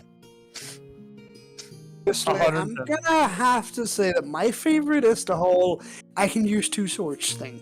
That's my favorite. To be fair, that homebrew rule was kind of made for your character. Yeah. I mean, if you didn't like it, there was something wrong here. Yeah. That's my favorite. But like, overall, probably the combo attacks. Combo attacks are just great. Me and Trev need to do a combo. Yeah, we need to roll some initiative at some point. We already have a couple of combo attacks. Yeah, we have like one solid plan. We have one solid one that's called Nibiru. Yes. We discussed this don't in think a I have a car least on the way home favorite at one point. homebrew rule, because like all your home rules are great. Yeah, no, there's not really any. Yeah, no, exactly. I'm not trying to think of one, but like. Yeah, no, they're all pretty great. You kept the homebrew rules quite a small amount, which actually probably is why they're so good. I've already tried to put them in where I feel necessary to help the game fun, effective. So, Big R and Adam, what about you? Got a favorite home? My favorite is also my least favorite. The DM does death saves. Oh, yeah. I can understand why that's your favorite and your least favorite at the same time. So that reminds me, by the way. I actually really like that rule. Until Chaos joined, like me being the only healer of the fucking party because Argo didn't know how to play Paladin. So like fuck for Chaos joining. So we're just saying Chaos. What we're discussing? What's your favorite as well as your least?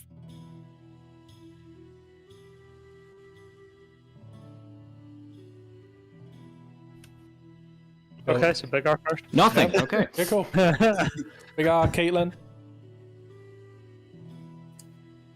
No, I like the combo stuff like everyone else. I thought it was pretty fun. Like the fact that me and Trevor sat down in the car one night driving back up here, and we already have a code. I have combos with everyone. I'm like ready for it. So I wasn't the first. I feel so used. By the way, yes, but the Nibiru is definitely one of my favorite.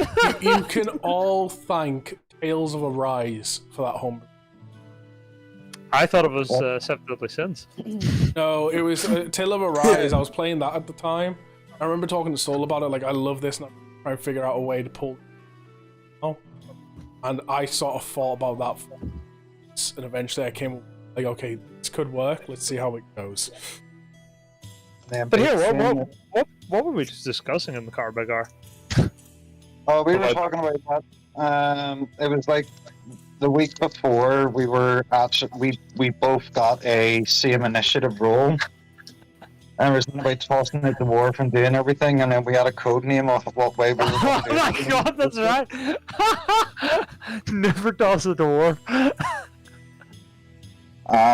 But no, I don't think there's any thing that I can say for the fact that of like hating any of the homebrew rules due to the fact of this is my first campaign properly. So, it being a homebrew campaign, I don't really know what a normal campaign is in the first place. They actually say, "Don't worry, we'll get to that." Like anything.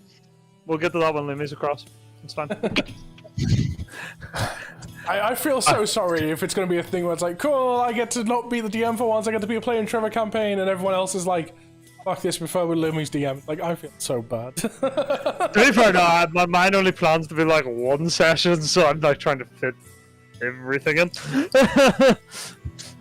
Good luck. It's not too bad. I have two like one-shot ideas, which are pretty fun. So what I'm learning is we're going to be having a one-shot campaign up at my house whenever Lumi's over. Got it? I mean, yeah. The thing is, in case I get pulled into any form of D&D stuff while I've actually packed a set of dice. That's I have 16. I just want to stop everybody there. Scott has invited Lumi once again to another one-shot. While Lumi is here. So, yeah.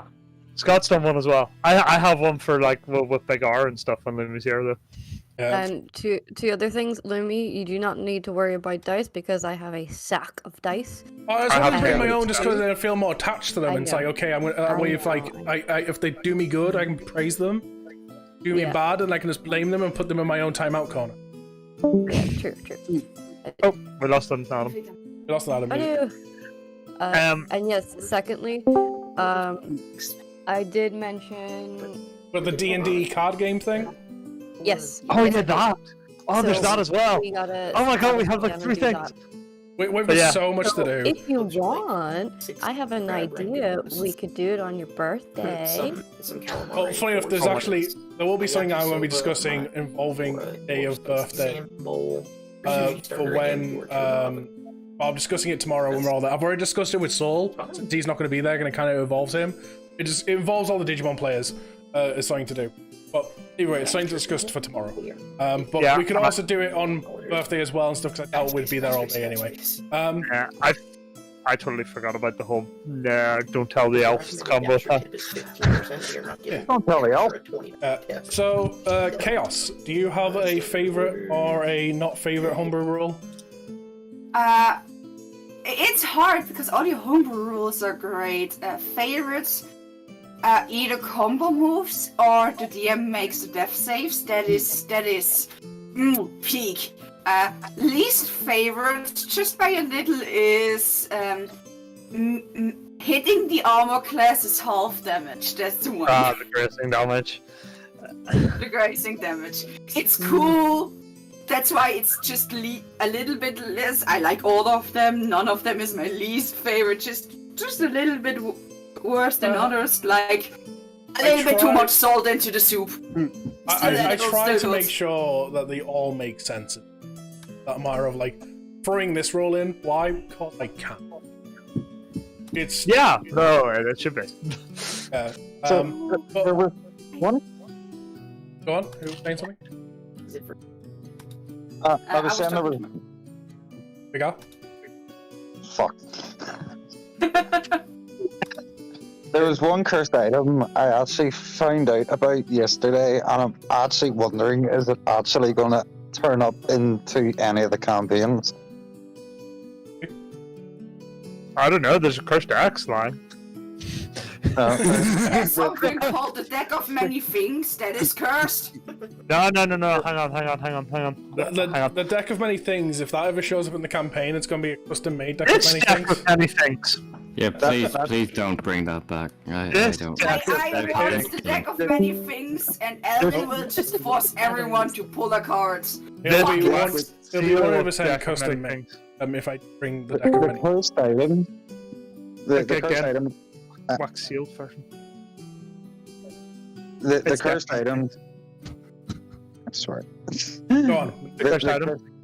The cursed item that I found out about and the stupidity behind it, I thought it was so funny. It actually fits our campaign and our players too well that it would actually piss everyone off in a funny way. You'll have to Let's go. Let's hear. I want to hear it. The cursed pebble. Okay, what does the cursed pebble do? Suppose if a character is jumping up onto a ledge or something, it could be found in like treasure chests and stuff like that, and because you're just told it's like, oh, there's gold and there's chalices and everything else, but there's also a couple of rocks in there, and somebody throws the rocks away, the DM doesn't have to explain it, and it's like, oh yeah, one of them was a cursed pebble, and it kind of like just annoys the rest of the campaign, where it's like Also, if it's so many feet away from you and you try and do like an agility check where you're leaping over something or jumping over a goblin or something, it can give you like, what was it, a minus to your Adam, it's the demon that likes to fuck with things. Yeah. So let's go back to Adam's. Why do you not like the DM rolling? Because you don't know who to see it first. Yeah. That's what I'm trying to figure out who the fuck do I give a potion to. But I love the idea of it anyway. Imagine how it felt before Chaos joined. I was the only healer. Yeah, we have a dedicated healer that sometimes needs healing. I mean, to be It's whenever fair, the healer gets knocked out and you're like, oh, for fuck's sake. to be fair, you could just do what I did as in the campaign I was a player in before. I used to, like, that person also made bonus action. He made it regardless. It was action. One of the other players went down, and I had 2 potions on. And I ran up to them. I'm like, I'm pretty sure. I spend my actions searching them. It's what you're looking for, specifically healing. You find they've got 5. Cool, I take one and shove it down their gob. I use their own healing potion on them. It's like, these are mine, you can fuck off. I would have Whereas stolen some as well. now it has to be an action to stuff a healing potion down their throat, and then a bonus action to search them for a healing potion. So I heal you with my healing potion, then I search you for your healing potion, then I take it for myself. So, Yep. we've got about an hour left. Anyone got any questions? Ask about in general, like to the group, ask the DM. So, Luma, you've just asked about like all of our favorites. What are your favorites? What are your favorites? Yeah, that's a good Yeah, one. what are your favorites? what's your How favorite about we moments? give me them one by one? Who's your favorite character? Yeah, okay. Who's my favorite? Favorite moment. Favorite Who's your moment? favorite Really? Favorite Really, moment. who's your favorite character? Who's your favorite player? Favorite moment? Probably the point. It's one of 2 in my head at the moment. Sorry, one of 3. Either the first emotional damage of when you all realize Geralt was the monster.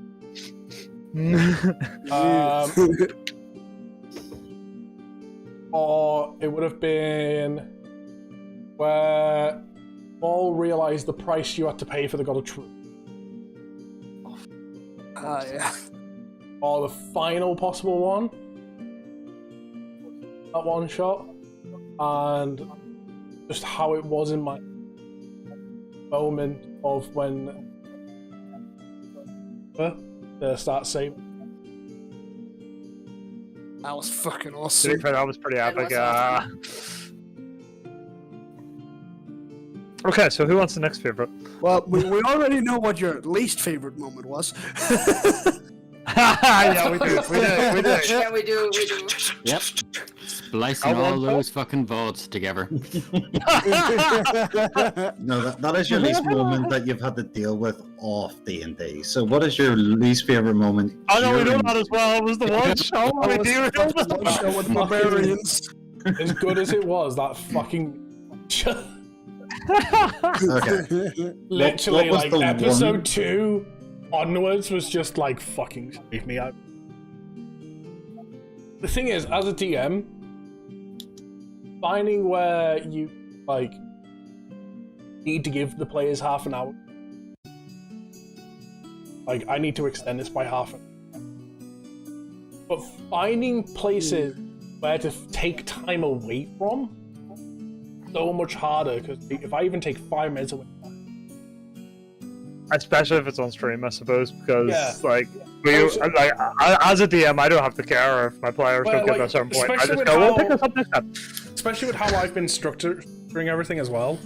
If it's like, okay, I'm gonna give you guys a puzzle, and the end of the puzzle is find like your big thing, and it's a matter of like, okay, you've spent half an hour on this part of the puzzle, where this would normally tell you to go to point B. I can just simply say we can skip out point B. Skip doesn't go straight to point C. Therefore, we've saved time. But I've not structured it like a puzzle like that. I've been structuring it from A to B, F, and I can't side cut anything. It's like, this doesn't make sense. It would have if you went to point B, but I've had to take point B out because you all stalled so much. Like, it suddenly doesn't make sense. You're Moose. welcome. Okay, so who's gonna ask Lumi about his next favorite? Can I? Go on, Go for it. Ed? What is your favorite character ship? Character ship. Yes.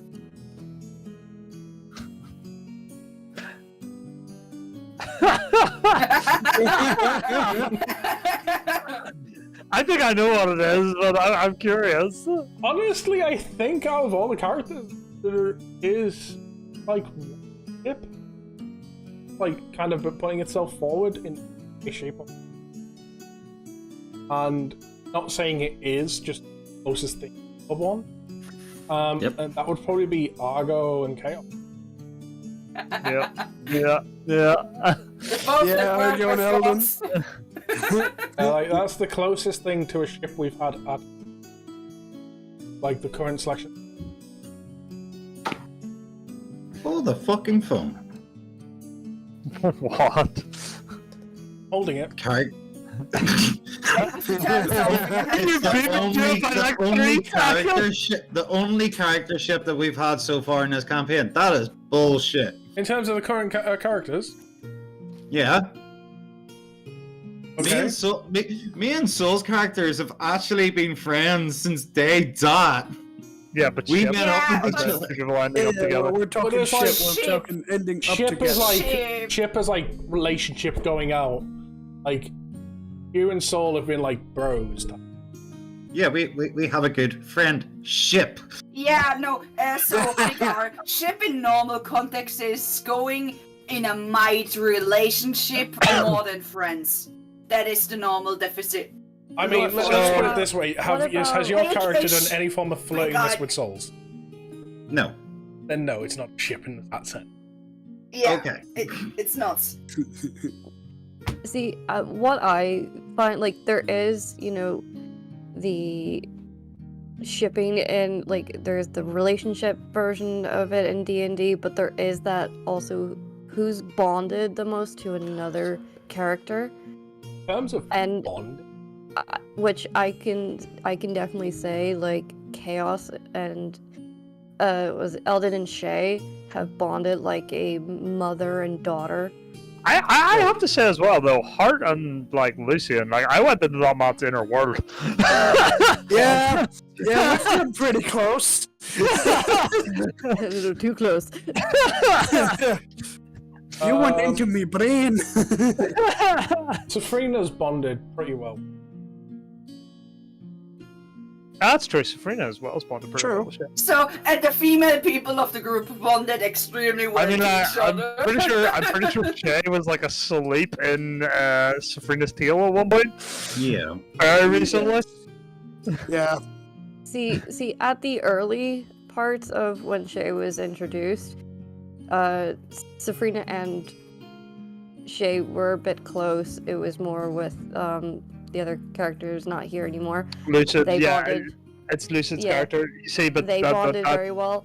But over time, it's been more Eldon and Shay. Anything like if we're going somewhere, Shay is instantly picked up and is on Eldon's shoulders.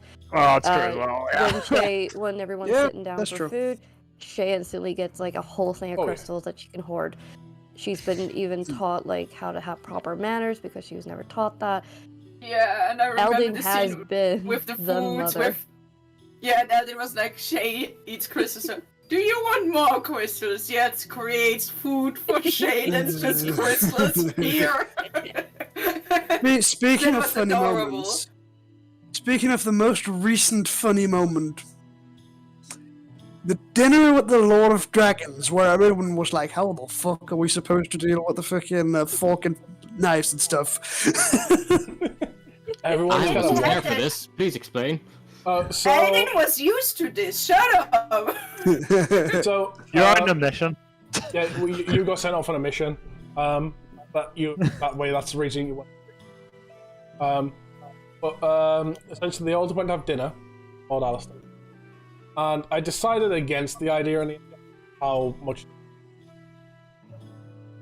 Oh, we could do it even better and just tell Adam to go look at the text chat and here scroll up and try and figure it out with all the memes. So eventually, they all sat down. It was very formal. Like none of them really had experienced formal dinner. So like when it came to like Lucian was watching Zorus, how he ate his dinner, and he would just do the same shit. Then you got flipping Chaos showing Caitlyn's character how to do everything. Like, okay, this is how you doing it. Is this fork and everything. Then you had Argo just speaking to his mom, and we just had the dwarf just the entire time, just like. Yeah. I'm pretty sure Shay like broke a fork at one point. She Probably. bit into that. Yeah. Probably. And Eldon really okay. And started to cut Shay's food so Shay has it easier to eat. Maybe Yeah, did you tell them what the other idea that I gave you? No, I'm was gonna it? bring it up That's now. So the idea that Adam came to me about, told me in like plenty of time. Very valid. And it was just like, okay, fair enough. And he's like, however, I have an idea. The original idea, if there was enough time by the time the dinner did, I was gonna put you all as a mystery. Mystery. I would have really It would had to have be been murdered. I do wonder. Probably like a nobleman or something. If it was Hart's original character, it would have totally been Hart. So, here's a question. So, two questions come. One, what's been your favorite scenario overall that you've been thrown into? Second, probably the more important one, I can imagine everyone. What's been receiving? Malek. Oof. Favorite NPC.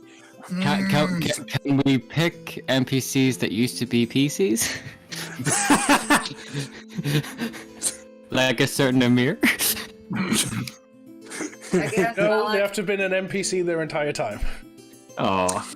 My favorite would have to be either, even though the Yes, character yes. was annoying. Exactly. Yeah. Like either that one, Alistair or Malik. Like one of those three. So for comedy value, you have to have yes. Yes, exactly. He's just comedy value. I must say, I'm expecting Everybody everyone to doesn't- say yes, and I remember when I first fucking hated him. Yeah, but like now There he's is one just other character I like. Go on. There is one other NPC I like. That poor fucking guard that got knocked off the tower. Oh my god. Lumi hates on their entire life. Except the end, everything up until the end is just. Or no, what's even better is the fucking con man in the market. Oh, the market. He was the one lawful good motherfucker left in the party. I was like, I can see none of your items are magic. Yeah. I have to report you. You've got him taken away, which then caused the guards to go past the fucking carriage, where one of the party members had been kicked out the market already, to then result in them wanting to start a fight with them guards. And then one of the guards was like, no, go to sleep. No, the wizard that was coming along he used hold person, the guards I will not lie. Scenario. I will not lie. I fudged his fucking. I don't blame you. I literally rolled for the sake of it, looked down, didn't even register the number at the time, went, yeah, he succeeded, you're all health. Just didn't care. I'm pretty sure I rolled a nat 1. I mean, it was understandable. I can't blame him. I would have done the same. I'm not prepared for this. Fuck this shit. I'm fudging this. I don't care. To be fair, if I was living at that point, I would have been like, go ahead. They're all level 20. You're now in prison. Enjoy. Like, just throw in some bullshit like teleportation spell that throws people into prisons that they can't get out of. Give his armor. His armor is a magical item. There's a campaign that I'm playing, and the DM had that. It was a teleportation spell into prison. And it's getting worse. The moment you wake up in prison, you had shackles and something around your neck that basically removed all your powers and ability from your race, so you basically became a basic human commoner. I would have done that if it was me DMing us in that campaign. So you have a pen, you have everything. Scenario. What do you mean? What scenario? Like, for example, like, oh, the whole like first time visiting Killiker, or scenario of Nova, Ornament, anything like that. Okay, so we're talking like story arc type. Kind of like points. Yeah, like mini story arcs that you. Okay. See, I might be being biased, but it had to be Killiker. I mean, that's fair. Honestly, Killiker was really good. Killiker was really good. I'll give you that. Killiker was really good. I actually really enjoyed Killiker. It was fun. Killiker is great.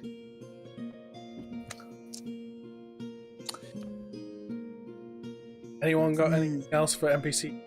Bias. But if I was like, if for me this would be bias, but like Rapture, but that's also cause like the fucking inner fight and everything. Rapture was good. Yeah, but that's a little biased for me because of like what happened to Lucian at that point. I think the God of Truth in the whole like city as well was really good, like with the original sort of thing. Just before we did the one shot. Yeah. Yeah. Yeah, that was good as well, yeah. It's hard to go in. 2 seconds. One of my favorite. Yeah, go on.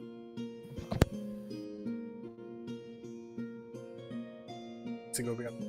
Yeah, Favorite I NPC. spend probably less time than other games, because a lot of the time it's just subconscious about it, and then an idea will just pop in your head itself up. This is so, like, an example being, I remember one shot that was streamed. I remember everyone coming to and being like, Lumi, we want to play D&D. Lumi, we want to play D&D. I'm like, well, I haven't got a second. And it was just like constantly like pestering me, essentially, some way. We didn't pester you that hard. No, it was others more. It was other more I stuff. didn't bully people that hard with a daily count. I didn't hurt people with the daily counts. Eventually, Kitten. I will start again.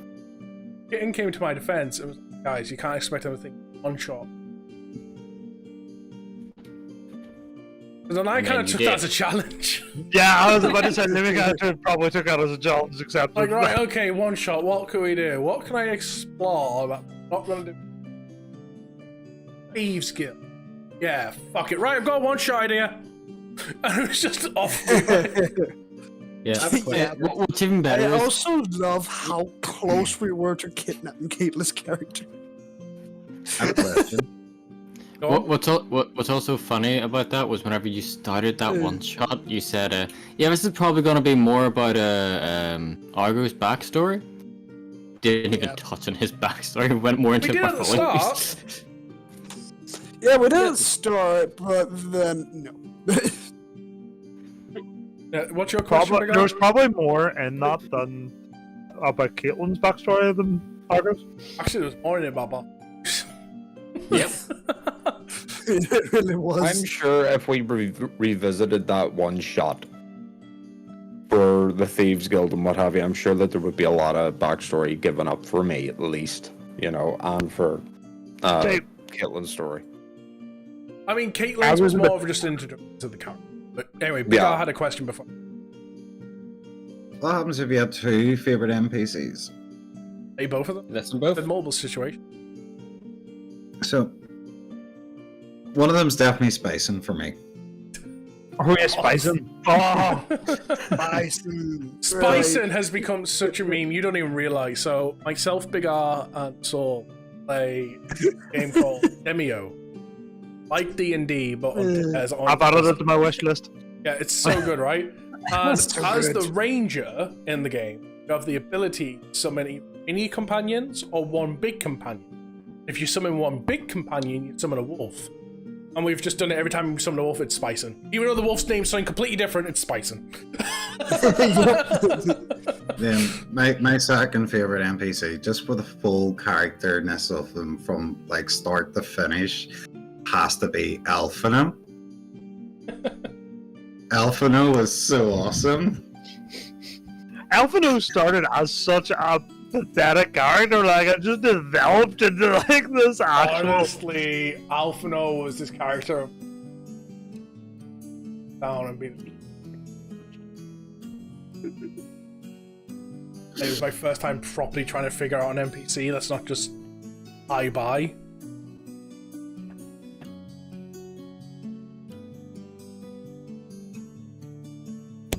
I mean, you did a good job. Yes.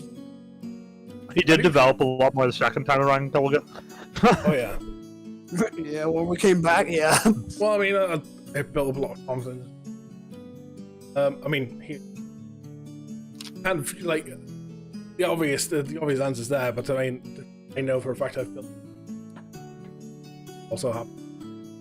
I know the moment I ask when the campaign's starting, like who's going for camp, everyone's gonna be diving on. Yes.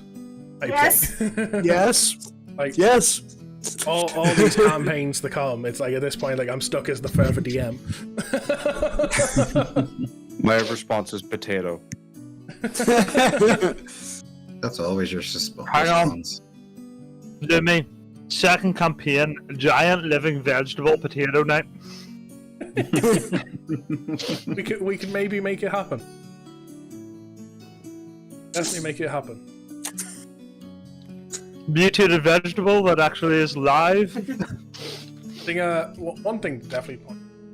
I can't remember when.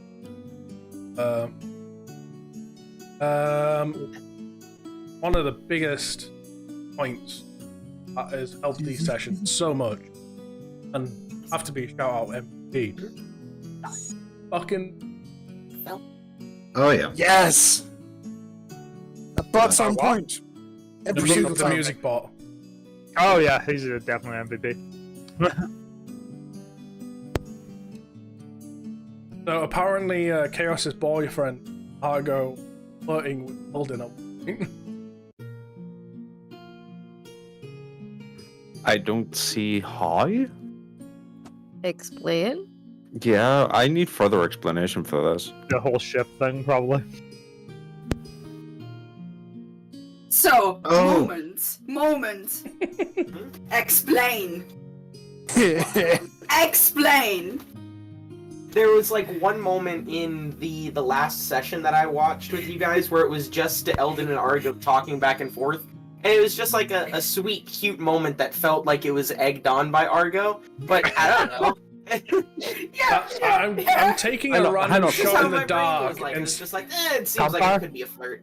I'm gonna take a random shot in the dark and say this was the moment just before Eldon's, like the moment like after Eldon's got found out you tapped. I'm thinking the same thing, Lumi, where Eldon just full blown has a full mental breakdown, and we're trying to bring her back, and I'm the only one that fucking chased after the bitch.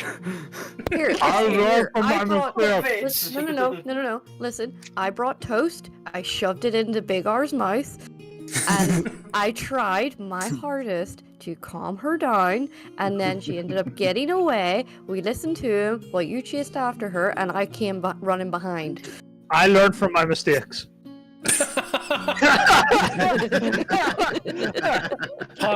Never chase Eldon. Not if you don't want to fucking slow. She can't hit me. She can't hit me. I'm too small. So, yeah, she can't hit me because I've an AC of 20. So, by the way. What?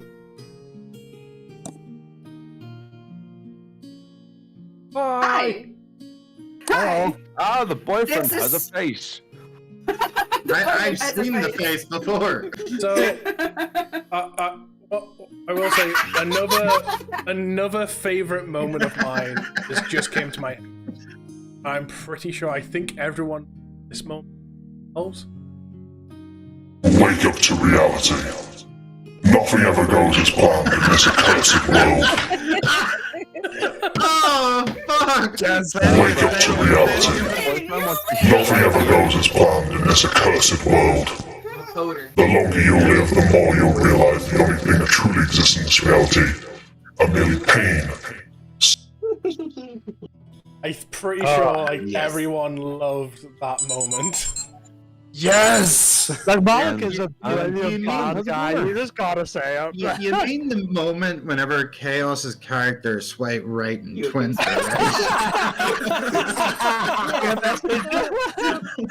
So Chaos's partner, you want to assume that Argo was flirting with her. Moments. Wait. Moments. The Oh, headphones are no. getting swapped over. There you go. Continue. Okay, so you want to have the assumption that Argo was flirting with her character, yet she swiped right on the god I don't hear that now wants to destroy us. Against the judge. Literally the worst body there is. Yeah, that tracks. I mean, she's getting destroyed one way or another. What does track? I don't hear it.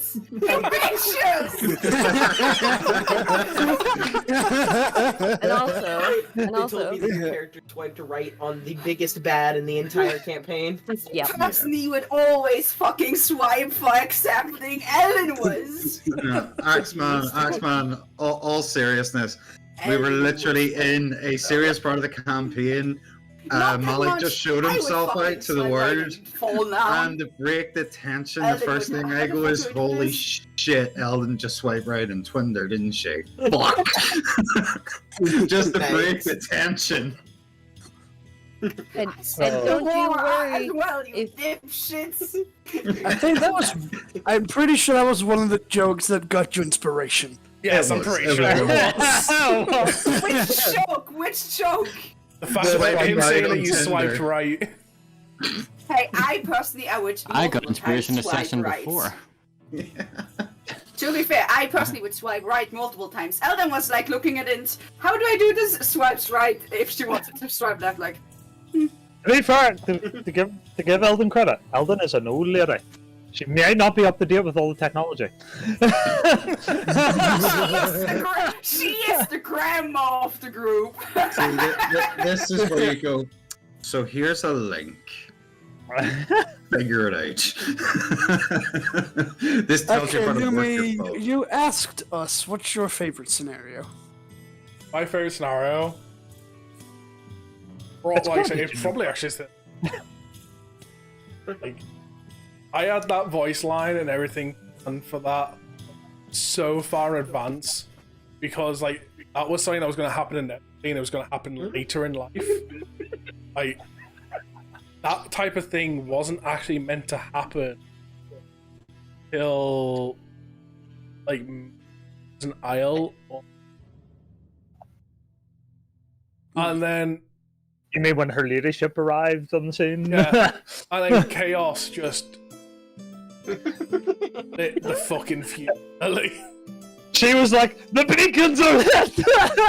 What did I do again? When? You sent a message to Malik, which triggered it all, like that moment.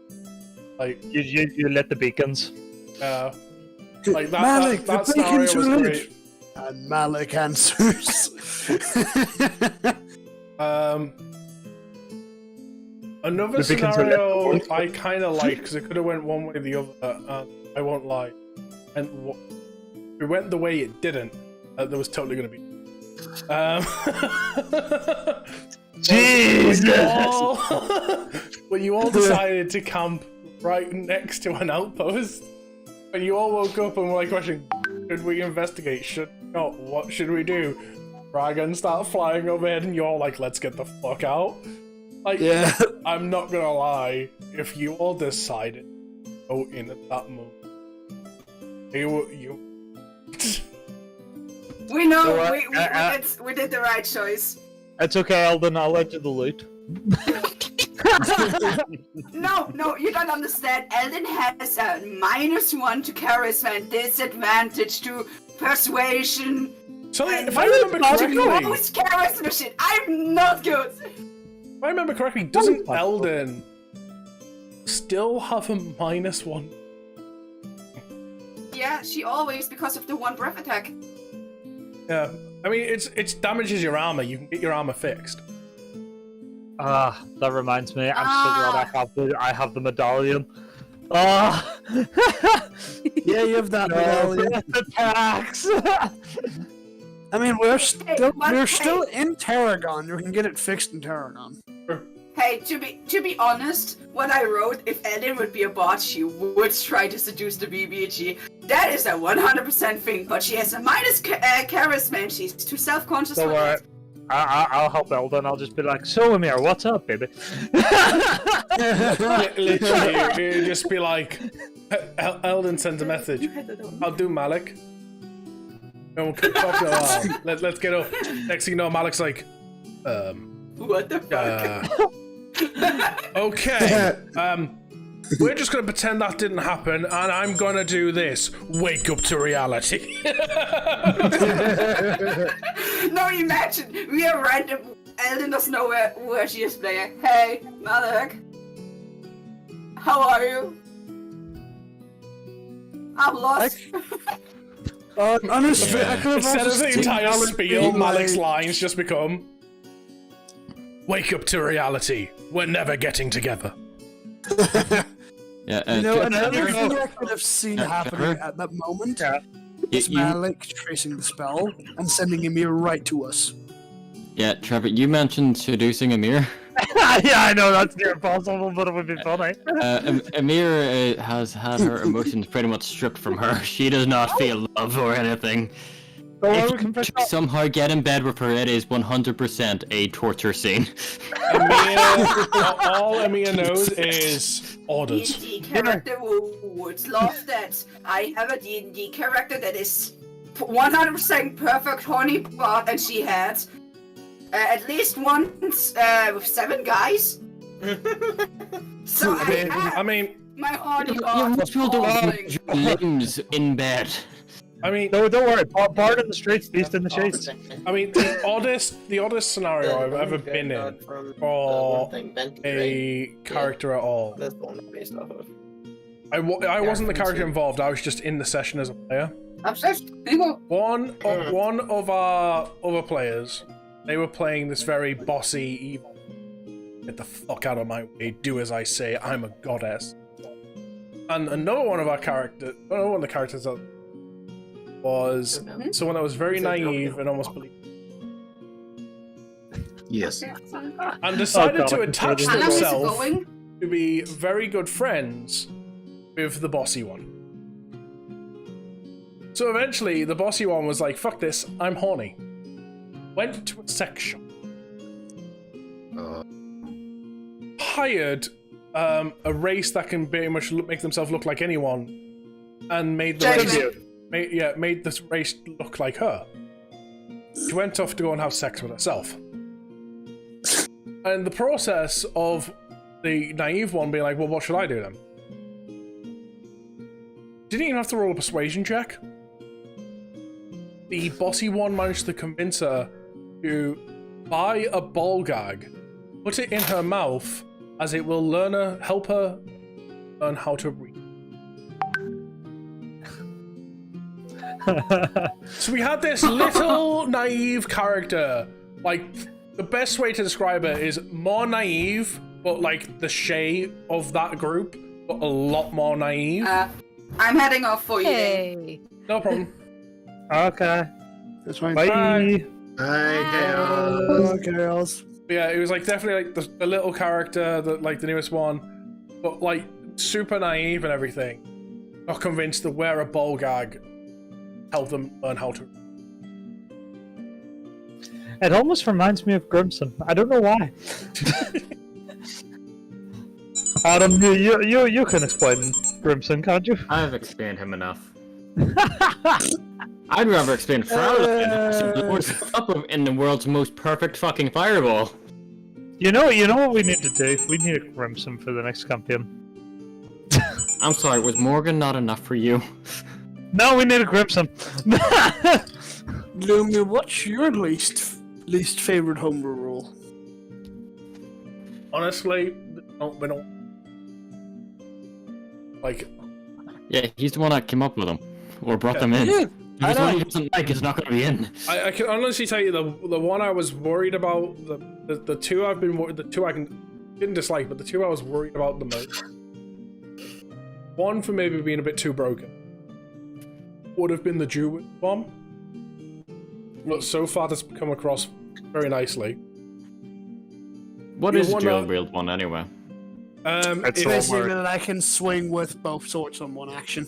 So he spends an action as long as you're holding, like, dual wielding rules still apply.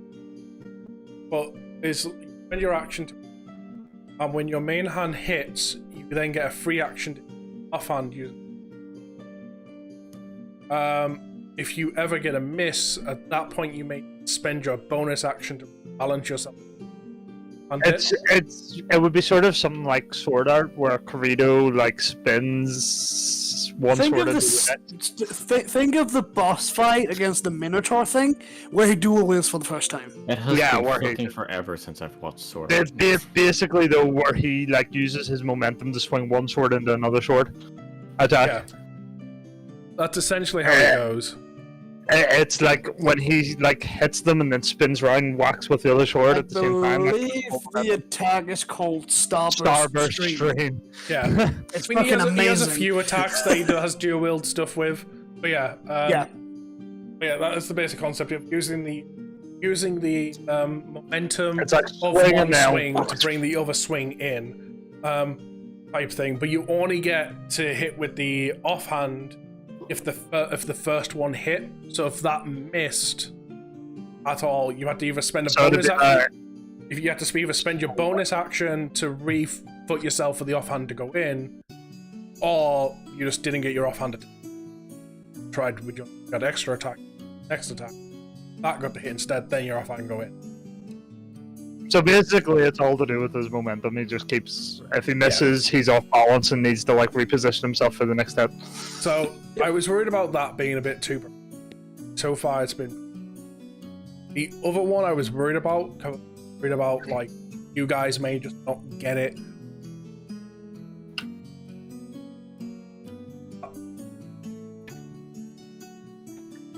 But honestly, what's my most favorite is Pro. Out of It just curiosity, opens up a whole new world essentially. To everyone here though, favorite combo move so far. Favorite combo move. Because there's been a lot of people in the same initiative that have worked together. There has. See, oh, Your combo with Adam. That is mine. Absolutely amazing. So it was. That's like one of your guys' go-to combos. It was the Shadow Bolt Infestation, I believe. Yeah, like you like. There's been a few times you've had the same initiative, and that's been like a go-to combo. I thoroughly enjoyed the combo myself and Safrina had, where I ended up getting my mother into the fountain, and she comboed with my, what was it, Thunderstrike? Well, with her lightning? Basically, she used her lightning on your sword as you swung. Yeah. Yes. As soon as it connected, it also hit the water and the lightning shot up as well. Yeah, mine would probably have to be the same as Trevor's, where I think we used Shadow Bolt plus Thunder Wave and we blew up the fucker's skull. Oh yeah, Thunder Wave one. Oh, that one was great. I forgot about that because we've done it with Infestation as well. Oh, I forgot we blew up the skeleton. That was incredible. Ocean hasn't done a whole lot of combo moves. No, not yet. It's hard when you don't get. But you have to get the same initiative though. So like, and sometimes it's not always worthwhile doing the combo move. No. I mean, like you say, like if you can try the combo, like, I think I've said like it's too pure getting the combo.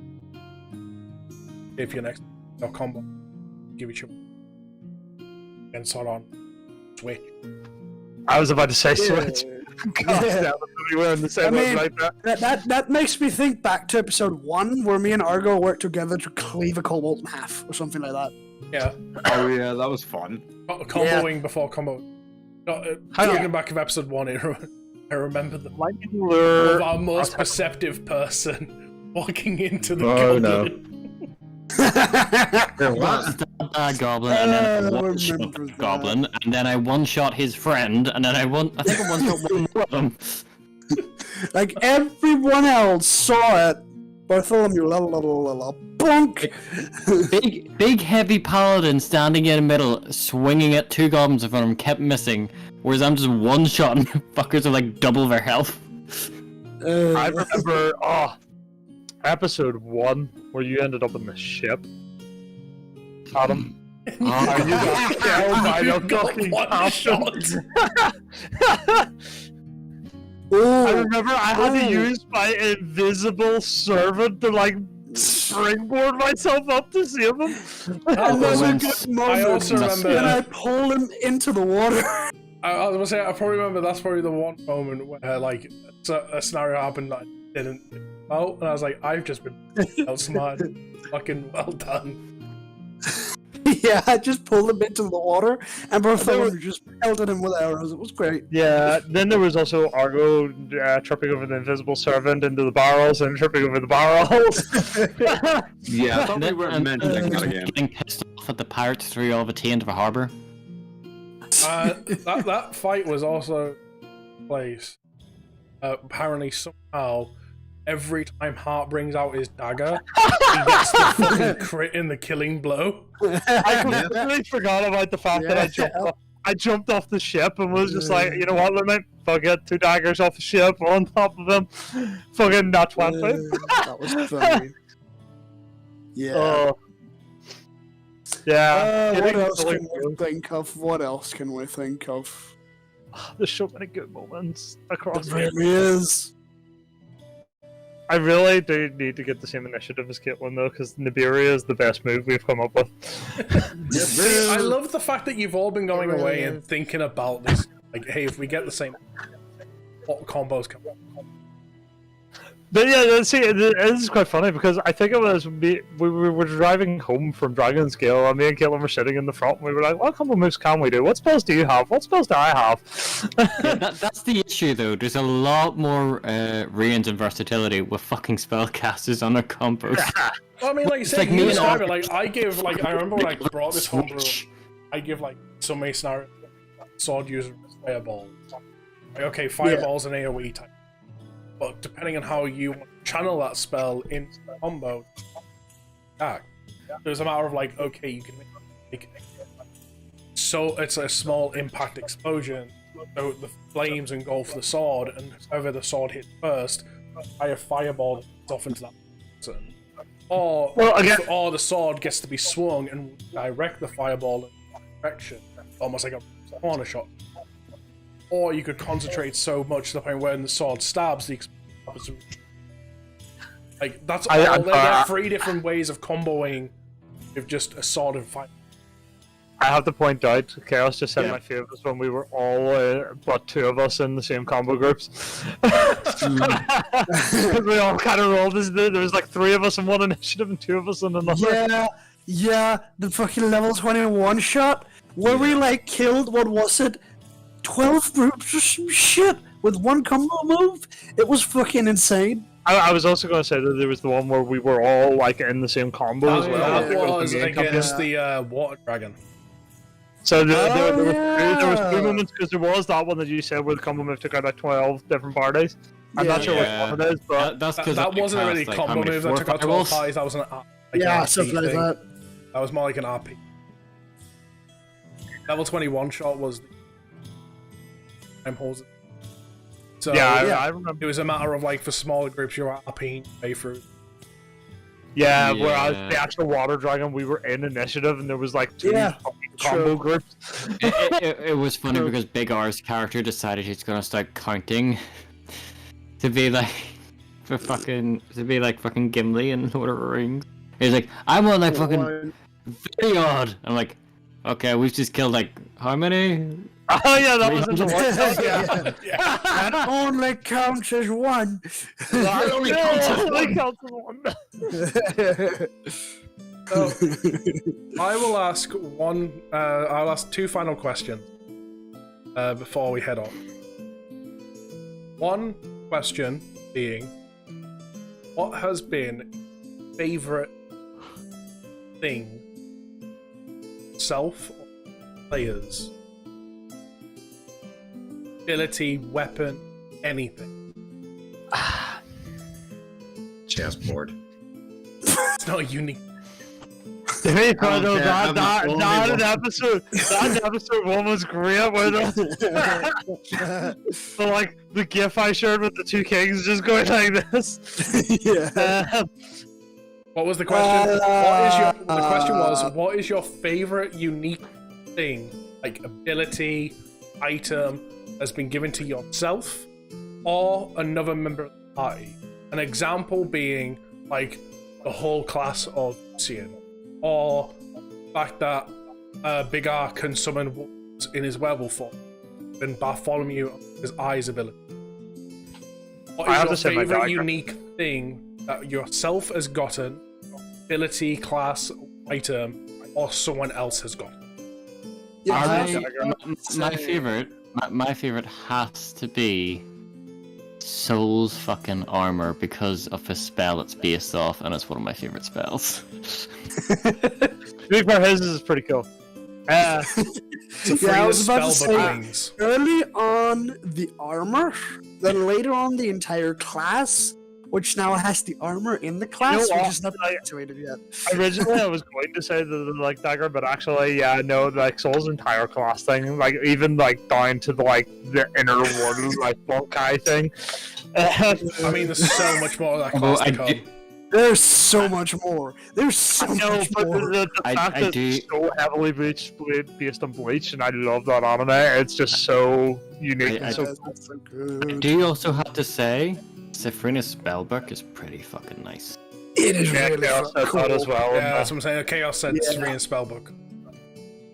Like I also like that I was able to like tie in like my level up with my dagger though. That was pretty good because really cool. I didn't like for getting that entire like subclass in the class. It's like having a way to sort of have it in the story was pretty good as well. So like built into the story. Argo, what about you? I remember that. Honestly, Soul shit that he got. The armor, the class, the weapons. He became an edgelord SAO character. No. He became Ichigo. Big R? No. Best piece of equipment that any of us got. It doesn't have to be equipment, it could be an ability, anything. No, okay, best thing that our team has gotten that actually work out for everyone, and my personal opinion, the best, Mindle and Murdy.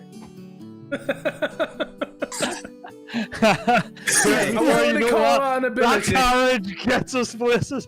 Big R is the only one that ever thinks of transport. Although I do like my broom. Okay, other than your broom, but yeah. So. Before you had your broom and everything else, Mindle and fucking Murdy was there. What about you, Never Caleb? complain. You are muted again. I know. I'm trying to think. Oh, okay. I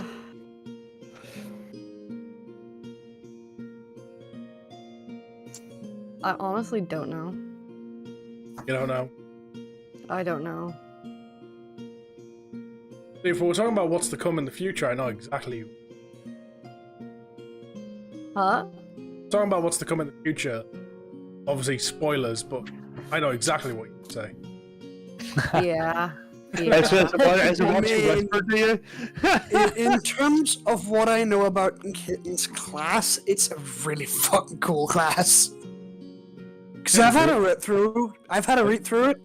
Because I found it on the internet. It is so cool. There is also so cool. Back to Soul again. Soul's inner world, the way you described it, it just seemed to me almost exactly like the guy from Fate / Stay. Unlimited Blade I would know Works? which one you're thinking of. Yeah. Unlimited Blade Works. The reality marvel. Yeah. Shiro Emiya. Very good anime. To be fair, honestly, yeah, I can see the resemblance, but definitely it was based off Bleach. I'm not gonna lie. 100% Soul's entire class was to the point where, like, even unlocking it, like, I staged in the form of, like, okay, so this is Kai state, and then this is his Kai's power, and then this is Bonkai state, and then Bonkai. So that, so far, most of it you've talked about I've just looked at it as like, yep, this is Bleach, this is Bleach, this is Bleach. But once you describe that world, it's like, this is Fate Stay Night. I mean, Bleach even has the inner world, but here's the thing. So, like, everything. The way to look at it. Everything of his class right now has kind of been. I can't remember what they named state because it's very rarely gets talked about. State when they're not in Shikai, just normals. That's just a seal state. Seal. Like, that's been him in his seal state as of the recent level. He's unlocked Shikai state in the terms of the class. Which is quite funny because it is a class thing. So, like, the sword, he doesn't actually have a sword that he like shouts at you or anything. It's just like, yeah. No, but to kind of fit in the theme, I still purposely made sure the two weapons were named.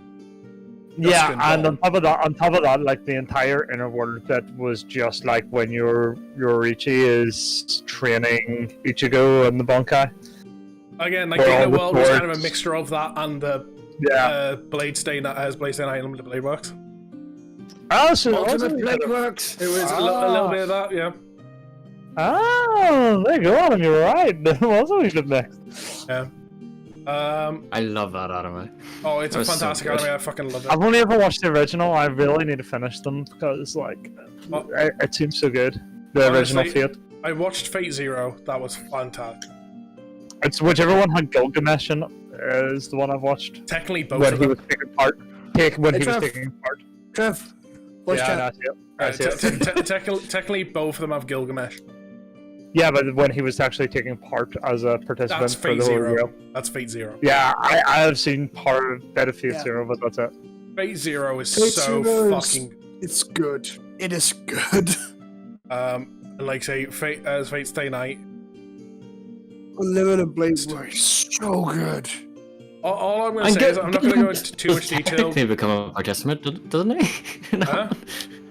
Gilgamesh does technically become a participant at the end of that one, doesn't he?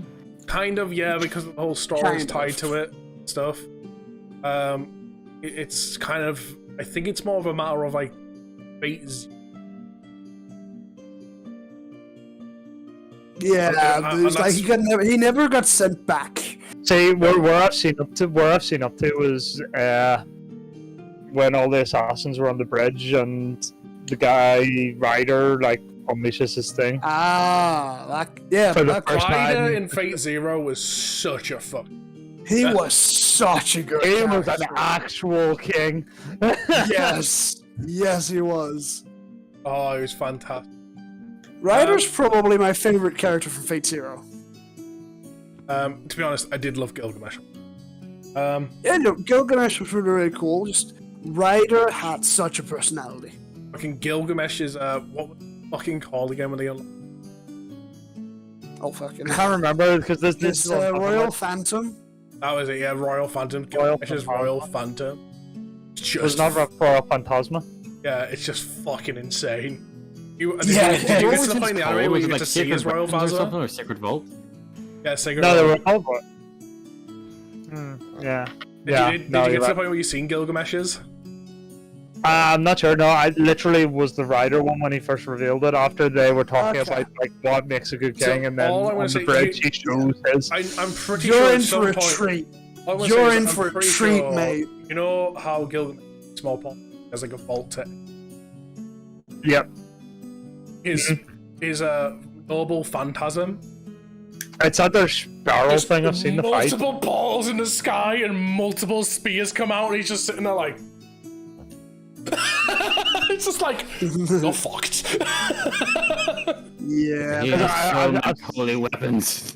I've seen a fight. Yes, so many I've seen weapons. a fight. I've seen a fight on thingy on YouTube where he pulls out the like spiral thing and uses it to That deflect thing's something, and then just That thing's creates all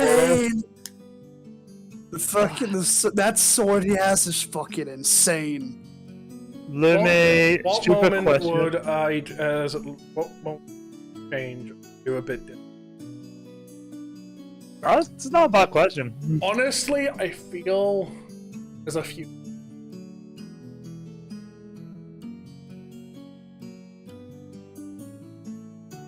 Because like a panic state's maybe taken over.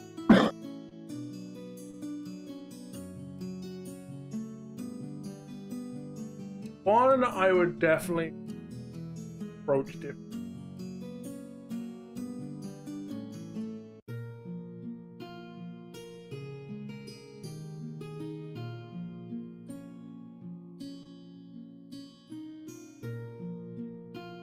Ah, yes, that place.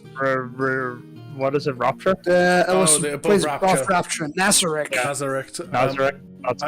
If I had to change anything, I feel like it's that like We spent like no time in Nazareth at all. yeah, I feel like I feel like I rushed that. On that, I think it was also the fact that we camped beside that their central post, and then we rushed ourselves up, and Yeah, we basically rushed because we knew where stuff was. And we were like, we need to get to the academy because we need to get these things before Malik does. we also need to tell the academy of what's on down there and stuff, and it was quite. Yeah, we rushed quite clearly ourselves. Yeah, but as I well. mean, like you guys rushed clearly, but I gave you the. I didn't have to do that.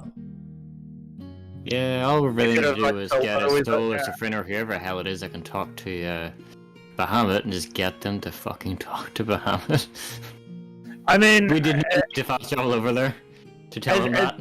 Well, it's also probably a Lumi cut out in stream. Can people still hear you? Now the question. Test 1 2. It's all still fine on my end. It's fine on Limmy. Okay, I caught out on stream. Oh, you're probably watching it. Okay, I'm guessing like just didn't hear my answer properly. My answer was like giving you all more time to explore Nazareth. I feel like I rushed that a bit too much. Like, yeah, you all kind of rushed to yourselves like, oh, let's just go over there and we need.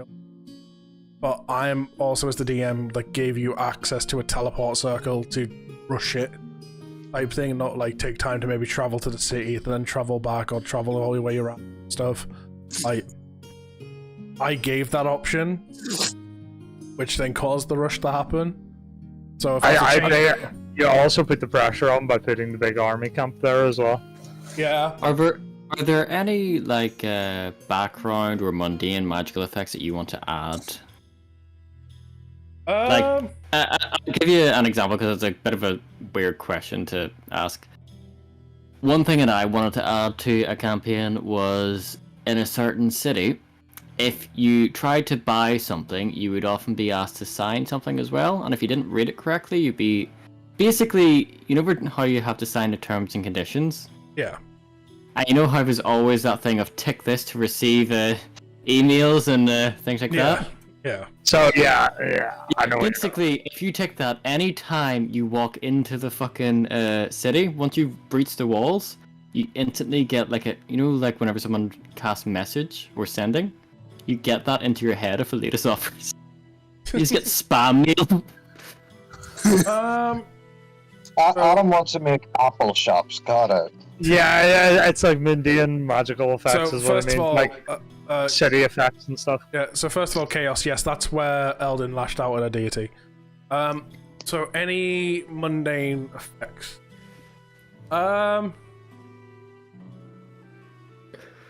Kitten, do the test. I feel yeah, Kitten's like... in chat.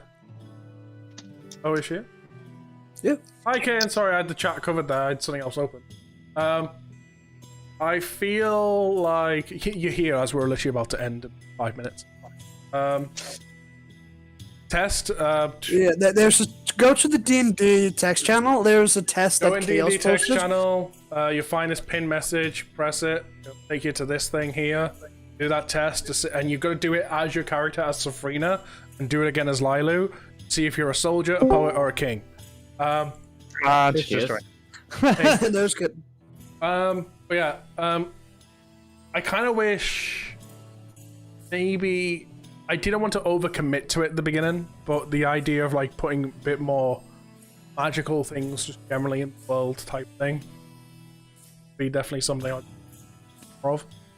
But I'm gonna get spam mail when we enter cities now. Adam, I'm assuming it's like what you explained, but it's also like, say, there's a zone of truth over a city or whatever. Is that what type of thing? What? Like, is it like a zone of truth over a city type thing? Like stuff like that? Like when you enter a city, you're in a zone of truth type thing? No, you're not forced to tell the truth. No, but that's what I'm saying. Like something like that, I'm assuming is what you mean by. Yeah. What you enter a fucking thing, it's basically you could end up receiving messages and you've got nowhere to really stop them. Oh, okay. You go and track down where they are and untick the fucking go and talk to them specifically.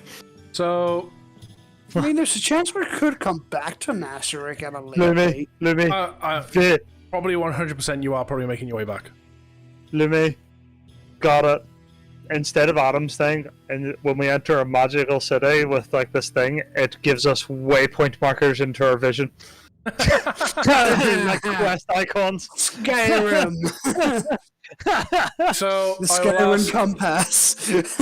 I will now ask one final question, and this is a more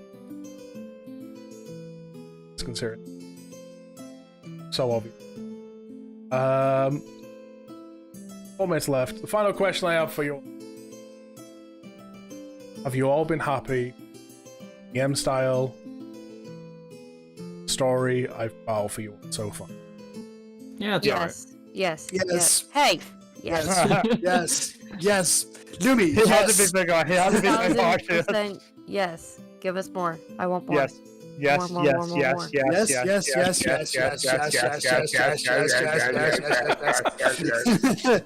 was a fucking giggity moment. Do I have to remind you how long it took me to calm the hype down after getting my fucking spell book?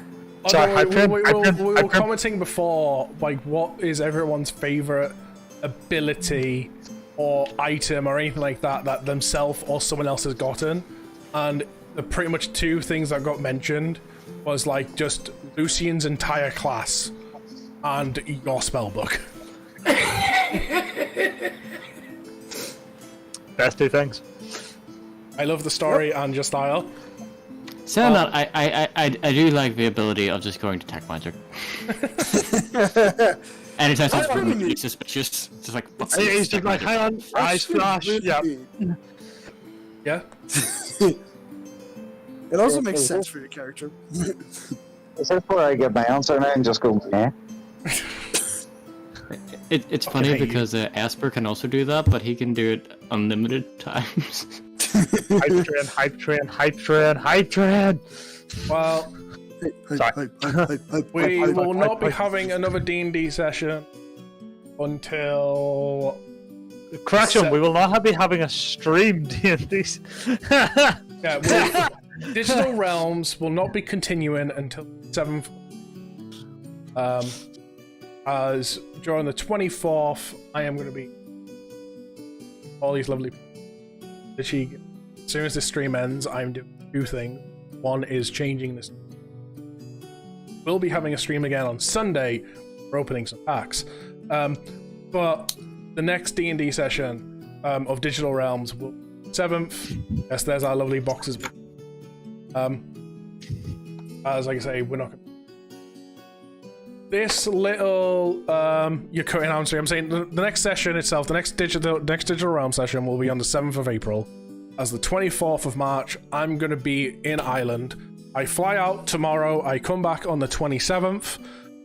We'll be having a stream on the 12th, this Sunday, opening some boxes that Trevor showed before, as well as some other things. It's all going to be glorious. Hopefully see you there for that. I'm literally going to be doing the change of title when the stream goes down, and maybe, depending if it's quick or not, pretty much in the times of me going to the bathroom, if this VOD is ready to be highlighted, I may quickly highlight YouTube watch, because I am going to put this up there as a little part of the thing, talking about it. It's been a lovely year of Digital Realms D&D. Can't wait for the next one to come and all the future campaigns to come. Again, just to quickly remind everyone. So we have the campaign taking place. We have Lunaria Part 2, which I've not fully decided on what the big bad's going to be yet, as this campaign kind of decides that, really, one we're currently in. But definite campaign 2 is going to be taking place in Draconia, a land ruled by dragon gods, and each city has its own dragon tied to them. We already have one of our players that has a character ready for this campaign. I wonder who it is. Yeah. We have a Halloween one-shot coming up that's already been planned out. The only person that's not allowed to take part in it, because they helped me plan it, is Thompson. Not be seeing him in that one-shot. It makes everyone sad. And the other one, the newest world, is Arcadia. This campaign will be slightly different, where no players are allowed to make a character that are from Arcadia. Arcadia's in trouble and summons heroes to try and save the day. I think I already know what character I want for Arcadia. Yeah. So your characters can be from Lunaria, they can be from Draconia, they can be from anywhere else. Like you can make up your own land, and you are getting summoned to Arcadia, help save it. And in the process of saving it, you'll discover a lot about this land and why it looks the way it does, as well as helping rebuild up a city that was thriving, rebuild it from scratch. As I've mentioned before, this idea is heavily inspired from that of Digimon World 1. As I was watching a video, it's what kind of thing. All been wonderful, all been fantastic. Before you end your stream. Yeah, before you end your stream, I had something as well. You go first, Big R. No, you go first, Trevor. I was going to say. Someone hurry up. I was going to say, what do you call it? You asked us the question, but you've DM'd us for a year. How has it been? It's been fantastic. I do not regret jumping. Not for a second. I've been loving it. Yay. So, yes, before we finish the stream with Lumi here and Soul, can our lovely crew here and our lovely campaigners here give so much appreciation for Lumi for the last year working with us, literally making this world for us to literally escapism and have so much fun and enjoyment with. So can we all do a big thank you and love you for Lumi? cry. Hey! I'll be seeing you at the airport tomorrow. So I'm gonna Yes. give you all the Why? love.